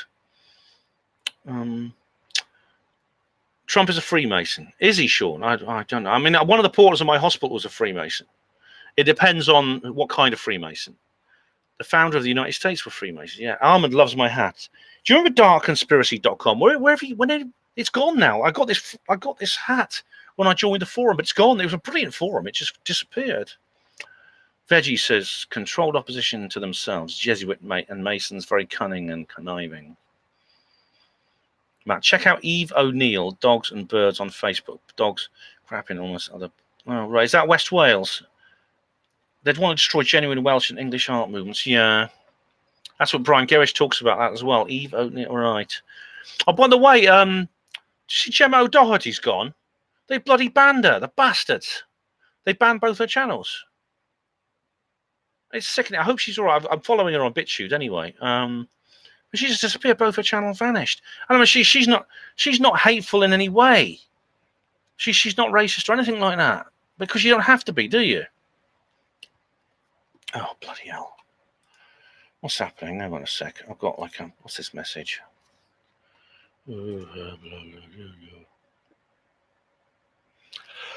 Oh. Hang on. All right.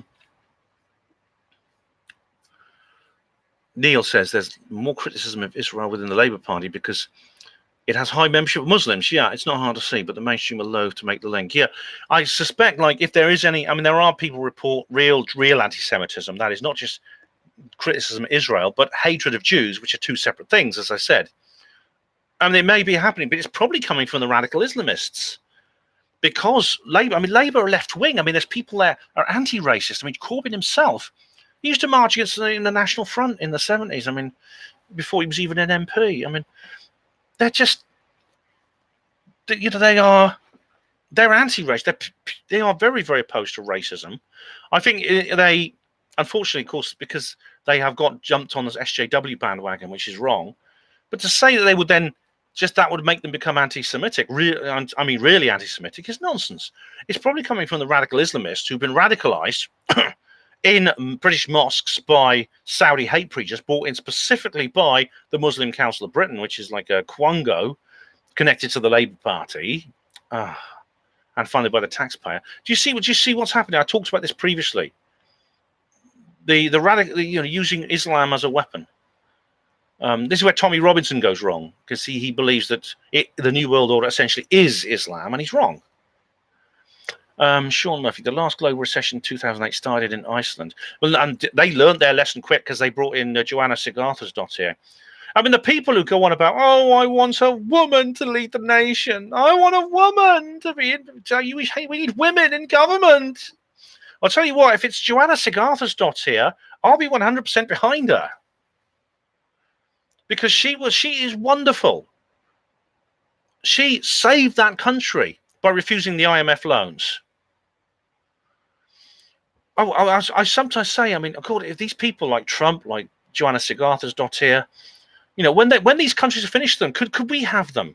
Could we have them as our leaders when you finish with them?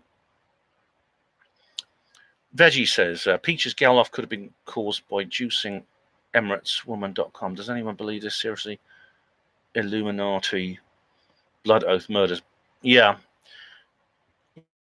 Yes, I do notice. I've noticed things like this. I don't know. I mean, Mark Devlin, I think, knows more about this than I do. But we were talking about like how many famous people in the music industry lose children. I mean, Eric Clapton, of course, lost his 4-year-old son apparently in a horrible accident. He fell out of a window on the 4th floor. It's a horrible thing. And that Tears in Heaven song, it's a tribute to his son. Hi, Tina. All right. Pat Wright says, my ex-wife had a turkey neck. All right. Well, sure. That happens sometimes, when you get old and things like that. I haven't got one yet, but I will do probably in 20 years' time. Armand Adams, I thought it was UK to go last in the Eurovision. They did one year. Do you remember? It was quite funny. It was everyone thought it's because of the Iraq War, but it was because I think it was the 2003 one after the Iraq invasion and the war. Britain came last, didn't get a single point, and everyone thought, oh, that's just sour grapes because we followed the Americans into the Iraq War. But no, it's just a shitty song, and they actually got their cue wrong. They sang in the wrong key because they have, of course, earphones where the music's playing. You don't see that in the studio, but there's 2 separate feeds. They're hearing the tune in their ear, and the actual music is not playing out loud in the studio. But they were hearing it in the wrong key.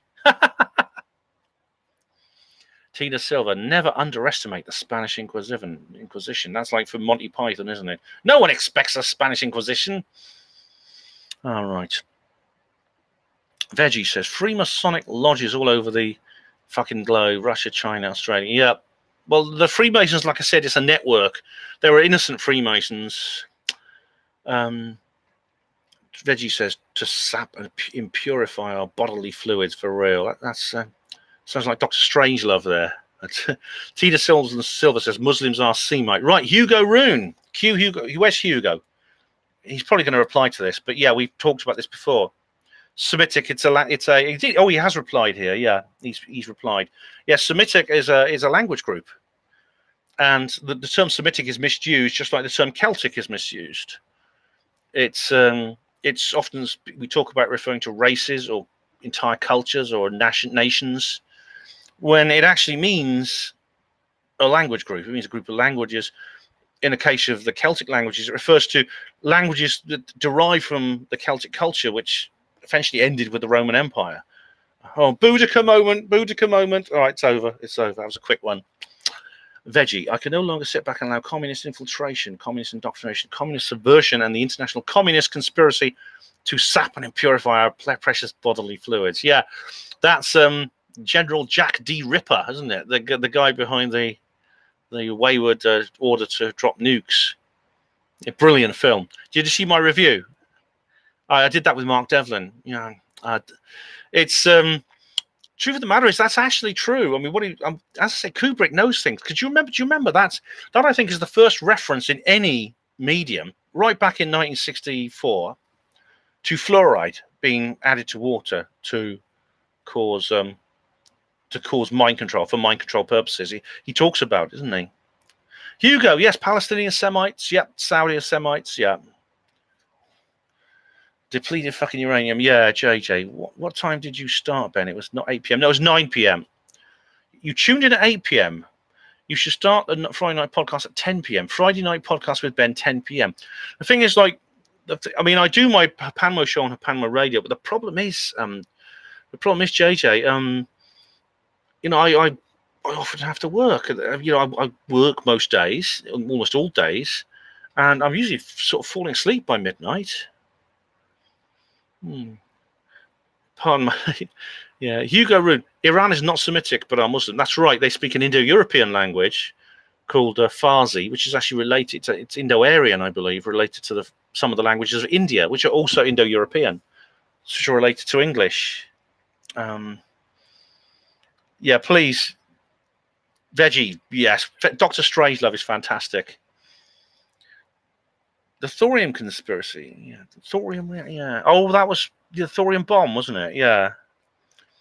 Rob Jack, is someone having a kip in your bed, Ben? No, I just the way I've left the sheets going. No one sleeps in that bed except me, I'm afraid. Oh, God, don't get me started. Matt says, awful troops are going to come out about pedos. Yes. The child abuse scandal is by far the biggest secret. Honestly, it's bigger than UFOs. It's bigger than 9/11. It's bigger than reptilians. The truth about what has been done to children in terms of its scale and severity and its history is going to blow our minds to pieces more than any other. You're going to see people weeping in the streets when it comes out. But it has to. That day has to come. If we're going to be free, we have to address that. We have to be truthful. We have to address our past. We have to address this shadow that we've been under. We can't be free without it. We literally have to have that. Pat Riot says, Peaches, Paul, and Michael Hutchins. Yes. Michael Hutchins died. A lot of them die. I mean, they just... Emmanuel Acosta says, Brazil you love. I don't know what you mean. I've never been to Brazil. JJ says, it's grey hiding under the sheets. It's a grey, is it? No, Russell is actually over there. He's actually over there at the moment. I have a grey in my room, but it's Russell. We have a purely platonic relationship. We're both male. Almond says, somebody needs to hack the Tavistock Institute's computers. Oh, you know, Almond, I will never forgive myself for that missed opportunity. Do you remember? I think I've deleted the video now. It's one of the few I've deleted. But I was standing there, me and Heidi, we were standing there. The bloody door was open because the deliveries were coming in. And I didn't go in with my camera. I didn't go in. I chickened out. I bottled it. Oh, that's awful. I feel terrible. I really do. Oh. Anyway, Mark says back here, I didn't finish the comment. Known UK names, Anton Deck. I don't know about that. But is Boris going after the pedos? Well, if he doesn't, again, he has to. Or someone has to. We have to. That's just something that has to end, obviously. And we not only have to end, we have to know. Ahmed, my ex saw their files on Savile. Did she? Ahmed, did she? She saw files on Savile. How long were they around? Neptune says, Geldof wife dies, her lover dies, her daughter dies. Is that normal? That's right. What's her name? Paula Yates, whatever her name was. She died, didn't she? Poor old Geldof. I mean, poor old Bob Geldof. He must have a black suit sort of just hanging up on the back of his door all the time. So I don't want to make light of it. It's a horrible thing. I mean, I don't like the guy, but I still feel sorry for him if he's losing people he loves. Video says, when I lived in England, I had a green alien just like yours. Yeah, they're quite common, actually. In fact, I first made friends with this lady on Facebook because she had her own version of Russell. Oh, I won't actually tell you who she is because I don't know what her privacy status is, but she's really nice. She lives in Wales, and I really like her. And she's got Russell. She's got a Russell, just like mine. And we had a big laugh about it. We really did. It's like she's kind of. Oh, I hope she's not watching, but she's pretty attractive actually, but she lives so far away from me. I don't think I could ever like be a boyfriend to her. We just live too far apart, and she has family there, and I have family here. But it's a shame because she's like really attractive. Anyway, I hope she did. You didn't see that, did you? I'm not going to mention your name. Hope not. Where are we now? Yes. Why is the grey called Russell, Jay? Right, that is because of the black goo. The Black Goo. Do you remember the Black Goo? Do you remember the songs by the Black Goo? I played a couple of them on this channel. The Black Goo is a band set up. It's inspired by her Panmo TV, by Sophie the Porter's Poet, and there were two other members, Canopus Pollux and Mimus Rhea. And there's a third one. There's a fourth member now called Cassini Gap, who is actually me. But if you listen to their Spacebar song, they got a song called Spacebar. I have played it on this channel, and it talks about a grey called Russell. I've played it on this channel. I play it on a Panama radio as well. Armand says very long time before he died. Years before he died. All right. Is that Russell? Russell did die. I told you about Russell, didn't I? I actually killed Russell. That's actually not the original Russell. That's a clone. I killed the original Russell. I actually popped him because he's inflatable. I actually dropped him and sat on. I dropped him into the chair and I sat on him, and there was a knife and there was a fork and knife on a plate, and basically he went pop. He went, pop, and his air came out. And I tried to cover it with a sellotape, and I couldn't. So I had to throw him away. I had to throw Russell away, but I did. I ordered another Russell from Area 51. He only cost £4, and the Men in Black delivered him a few days later. So the clone of Russell is now back here. Okay. Geldof is Illuminati. Geldof is a globalist prick who's 6 inches up Tony Blair's arse, and I can't stand him. The Russell Brand, yeah. Alison Franken. Hello, Alison. Hi. What do you think of Mac Delahunty? I've heard his name. Is he part of the atheist community or something? I think I subscribe to his channel. He's got let's have a look. I know because Kevin Logan is always going on about him. Matt Delahunty. Yeah, he's a bald guy like me, and he speaks at atheist events. And I don't know exactly what. I don't know much about him, to be honest. I've watched a couple of his videos. But Kevin Logan is always going on about him, which means he obviously has a role in the sort of skeptic. He has a role in the skeptic civil war, left wing's civil war between the like I said before, between the atheism plus people, PZ Myers, and that group, and the libertarian skeptics such as Sargon of Akkad and the Gamergate people. So that split the skeptic movement down the middle, and I talk about it in detail in my skeptic video 20, which you go into Skeptic 2018, and Matt Delahunty, obviously. So my feet are itching. I've got foot problems, actually. I get itchy feet. Matt Delahunty plays some kind of role in that. I don't know what it is. I don't know which side he's on, but he must be significantly on a side for Kevin Logan to keep going on about him. Yeah, Russell the Alien. Yeah, this is Matt. Pat Riot, mad, bad, and dangerous. No answer, Sir Bob. He's certainly dangerous to know. Oh God, he's awful. UFOs are serious. Boomtown Rats. I don't like funerals. I think it was I don't like Mondays. But they were a good band, actually. When he was young, he was in this band, and that's before he. And then he was into famine relief, and I respected him for that. And then he joins up with Bono and the others, and he starts getting into the Agenda 21, saying, "Ugh, Neil, Ben, distance means you can't be more than friends." Well, it's. I need the money to travel there. I need the time. She'd need the money to travel to me. I think she likes me, actually. I think she does. I won't tell you her name, but I think some of you might know. She might even be bloody watching. That's embarrassing. But I think she likes me. Maybe one day. I don't know. But, Pat Wright, Death Trap.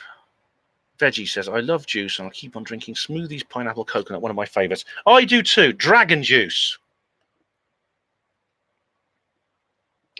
It's made from vegetarian dragons. Of dragons who are on a strictly vegetarian diet, put it that way. The dragon who provided this juice is on a 100% vegetarian diet. He eats 3 vegetarians a day and 2 vegans. Well, hello, 69 Phuket. I don't like morgue days. I don't like Mondays. JJ, I did kill the original Russell, not intentionally, but it was an accident. Yeah, Russell, the clone arrived very quickly. Veggie said, cannabis is fully legalized in Canada, Uruguay, and South Africa. Legalize it worldwide. That was odd, because that was retained. I had to click show on that, so the YouTube system actually blocked that until I approved it. What else is there? Veggie says the Jesuits, Masons, Bilderberg, Skull and Bones, and the Committee 300, the subversive body of the Club of Rome, are all involved in illegal population reduction. Did you know? Yes. You're absolutely right.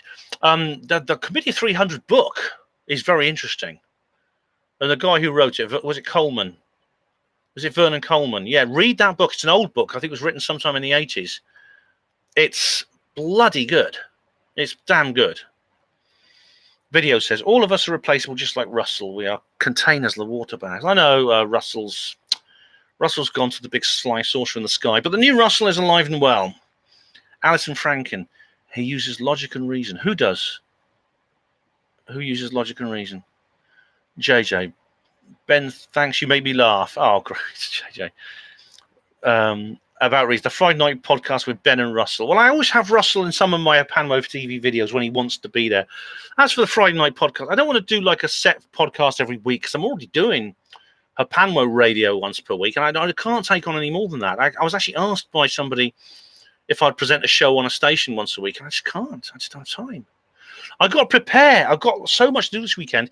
I'm speaking in Swansea on Tuesday. Like if you're in the area of South Wales, we're talking about Wales. I know there's Welsh people here. Do get to the Swansea UFO Network, 8 p.m. and go to sufon.co.uk, S-U-F-O-N, Swansea UFO Network, and you'll see the details. I'm speaking on Tuesday at 8 p.m. at that event. Please do come along. Please come along. I think it's only about £5 to get in. Please do come. Alison Franken, you know how Hitler died? Yes, Alison. He died, I think, around about 1962 in Argentina of natural causes. He certainly didn't die in that bunker in Berlin. Susan Hayward Tonkin, hi. How are you? Thanks for getting up. Just made a well-needed coffee. Susan, thank you. I know what time it is where you live. I know it's early in the morning, and I appreciate you getting up and watching my live stream. Steve Mumbling never does he, lazy bastard? Steve Mumbling lives in the same close to you. He never gets up in the morning, lazy git. He could get up in the morning and start posting here. You're posting in my Ben, you're talking a steaming pile, but he never does. He never does. He's a lazy bastard who lies in. Very veggie drag. That's one way to get rid of Antifa. Nice one, Matt. Neptune Band-Aid gave 3%. Yeah. But yeah, Geldof. I don't think Geldof was behind that, but I'm well aware of what a tiny profit margin charities have. And you see the people they employ, like those annoying chuggers you get on the streets that come up to you. I just stop walking and just say, look, I want to walk down the street. Leave me alone. And I love the scene in Airplane. Do you remember the scene in that brilliant, hilarious Zucker Abrams comedy, Airplane, where this guy or the woman is walking through the airport lounge and these chuggers keep coming up to her and she keeps like kicking them and punching them with martial arts. It's so funny. So yeah, unfortunately, charities are, they say, please give £2 a week to this good cause. And I hate, because they moral blackmail you. They make you feel so sad. They show you kittens in cardboard boxes and little babies looking like that, sad with their eyes, tear-stained cheeks. And it tugs your heartstrings. And you think, let me give £2 to this. And it's just £2 a week. But nothing changes, does it? I mean, there's been famines since Band-Aid. Band-Aid didn't stop famines. It may have provided relief for a famine, even if it's just 3%. If there were people who help, but it doesn't. It does not. There's still hungry people in the world. New famines appear. Maybe it's part of the depopulation agenda. It's funny people talk about white genocide, but It's not. It's when it comes to abortion, for example, black babies are by far the most likely to be aborted under Planned Parenthood in the United States. You know, a black child born in, conceived in the United States is safer than a black child conceived in the third world where they have the plague. Sorry, the black child is less safe. It's more likely to die before birth than a child born into a place where they have the plague, because the black women are encouraged to go and get abortions. This is not just about white people; it's about everyone. Funny enough, Black Lives Matter. They're just all in favour of. They're all in favour of a woman's right to choose, but it's not a woman's right to choose. It's the state's right to exterminate people. Oh, I've gone off on a tangent now. I can't go into that now. Alison said he saw the gas bill and choked on a Jew cookie. What's a Jew cookie? I don't know what a Jew cookie is. Do you mean like a bagel or something? I don't know. Actually, sorry, I'm gonna. Is that a reference to the H word? Sorry, listen, that's going to lose me in my channel. I'm going to have to get rid of that. Sorry. I'm in favour of free speech, but my channel could go for that. Russell, yeah, JJ. Russell is back. His essence was in the new Russell. Susan, great. I'm glad you're up. Thanks. Oh, you're out. You're off, Hugo. Take care. Thanks for posting. It's really cool. 69 Phuket. Go serenade the Welsh lass with Jerusalem. Maybe I will. I'll ask her about that. I know, but she doesn't. She's really pro. She's really into UFOs, but she's kind of irrelevant about Brexit and things like that. She just sees their Brexit. Susan says he's lazy. Steve Mumbling is the laziest git in the world.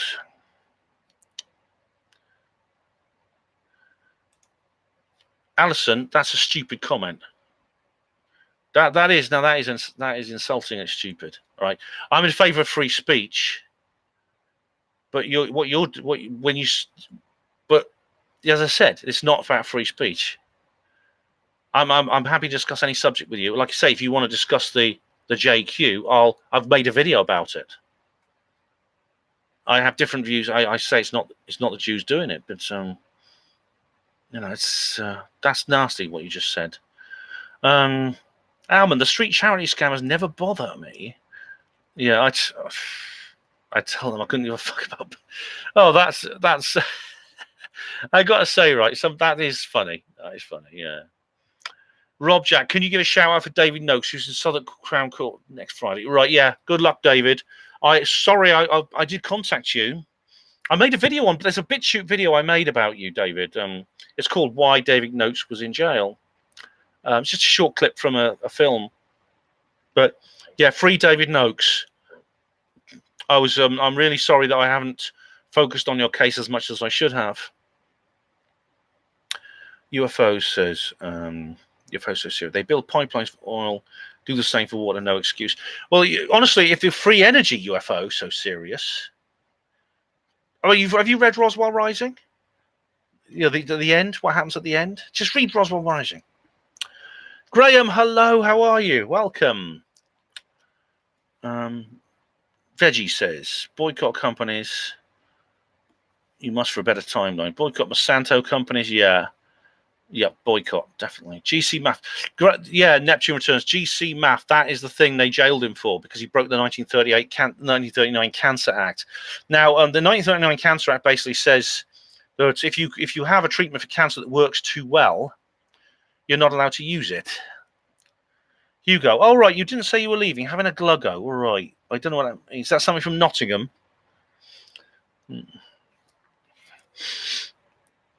I met David. Yeah, he's in big trouble again. Video. So I know. So's his partner. She's in big trouble in France. I met David. He actually spoke at the first CMR conference.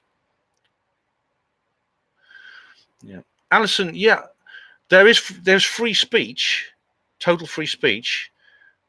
The thing about it is, like, it's not yours is not the hill I want to die on, right? Saying rude things. Of course, as I said earlier, if someone says something rude to you, block them. If someone does it in real life, punch them in the face. That's better than attacking them, or deplatforming them. And if you want to talk about chemicals in the walls or things like that, feel free. You're quite at liberty to talk about that. But, I'm not going to die on a hill, which is allowing Alison to make hateful comments. Go and make them to people else and let them punch you in the face. I'm not going to do it for them. Yeah, GC math is not hard to make. That's right. I've seen that. There's also nitrilicide. Neptune nitrilicide is very easy to make. That's B17. You can make it. You can just all you need is basically some apricots and a grater, and right, that's all you have to do. Thanks, JJ. You understand what I mean? I am in favour of free speech. Neve Casey. Hello, Neve. It's your brother's birthday. His name is Nick Good. Can you say hi to him? Hi, Nick. Happy birthday. Hugo Rude. Research Gluggo. All right. It's probably a Nottingham thing. Let's have a look. Gluggo. Wikipedia. It's an alpha by the Spencer Davis Groups, released 1973 on Vertigo Records. A slang term for alcohol. All right. Is that what you mean? I presume you don't mean the record. Okay. Well, have one for me, Hugo. Cheers. Oh. Happy birthday to Nick. Yeah. I'm glad he enjoys the channel. Pat Wright says Lynn is in HMB Bronx. Oh, man. So she's already been in jail. I'm sorry about that. I'm sorry I haven't put that up. Alison, I know there are consequences, I know. And like I said, I will allow you to say things which could result in consequences for me. I've always done that. I have had Nick Colostrum on Panro Radio talking about that forbidden subject. The subject we've got him kicked out of his job. I debated it with him. But it's got to be something. If I'm going to, there's going to be consequences. I want it to be something worthwhile. See you, Hugo. Enjoy your drink or your gluggo, whatever it is. Matt, what do you think of the mud flood? Might explain all the hills in Wales. I'm pretty sure there's cities and huge buildings hidden in the mud, 1,000 years plus of Welsh history. I've not heard of that. Is that? I've not heard of that. Yeah. Oh dear, Rob. I'm sorry. I really am. No problem, Alison. No problem. Okay. Veggie. If 5G is rolled out, where can electrosensitive people go? Unfortunately, Veggie, it's the sad thing. If 5G is, it's really impossible to avoid. You could, and there may be some advice that more expert people can give. I mean, you see Mark Steele and what he said about it.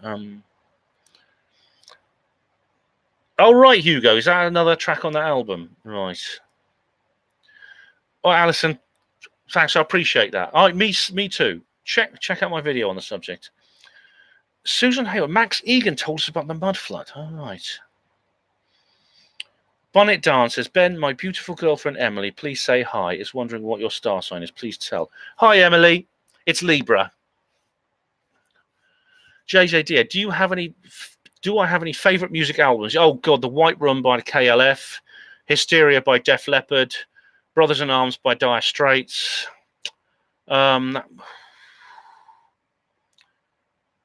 I didn't know that about avocado seeds, Neptune. Yeah, apple seeds, Tina, contain B17. They do.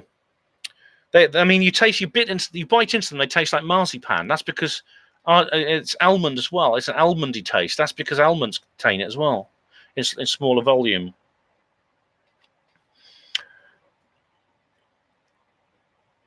Veggie says, perhaps the government can finance our stay in other countries while 5G is not being rolled out. Yeah, that could be the answer, to emigrate.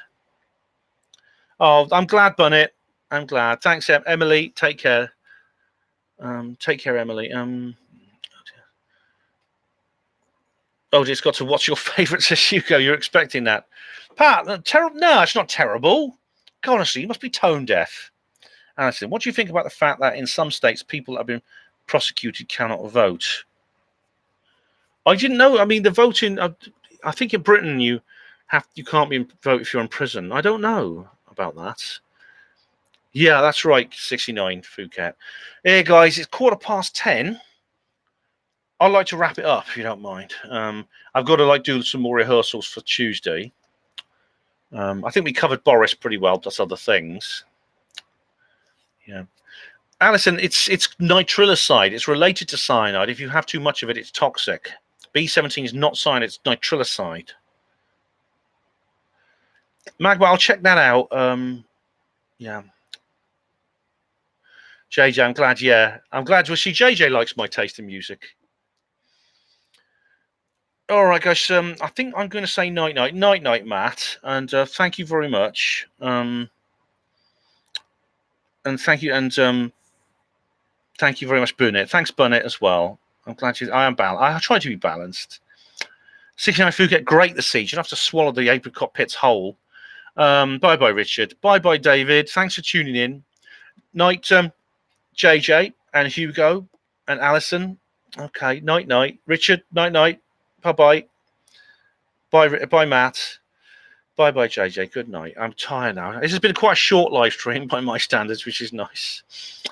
Oh yeah. Ben for PM. Yeah. So let's give him a chance. Give Boris a chance. That's my motto here. He deserves a chance. He definitely does. But he's only getting one chance. We'll soon see exactly what kind of man he is. So, I'm glad the cat's better, Neptune. Night. Night, Tina. Sleep well. Yeah, take care. And all the best to you all. You've been great. Like I said, these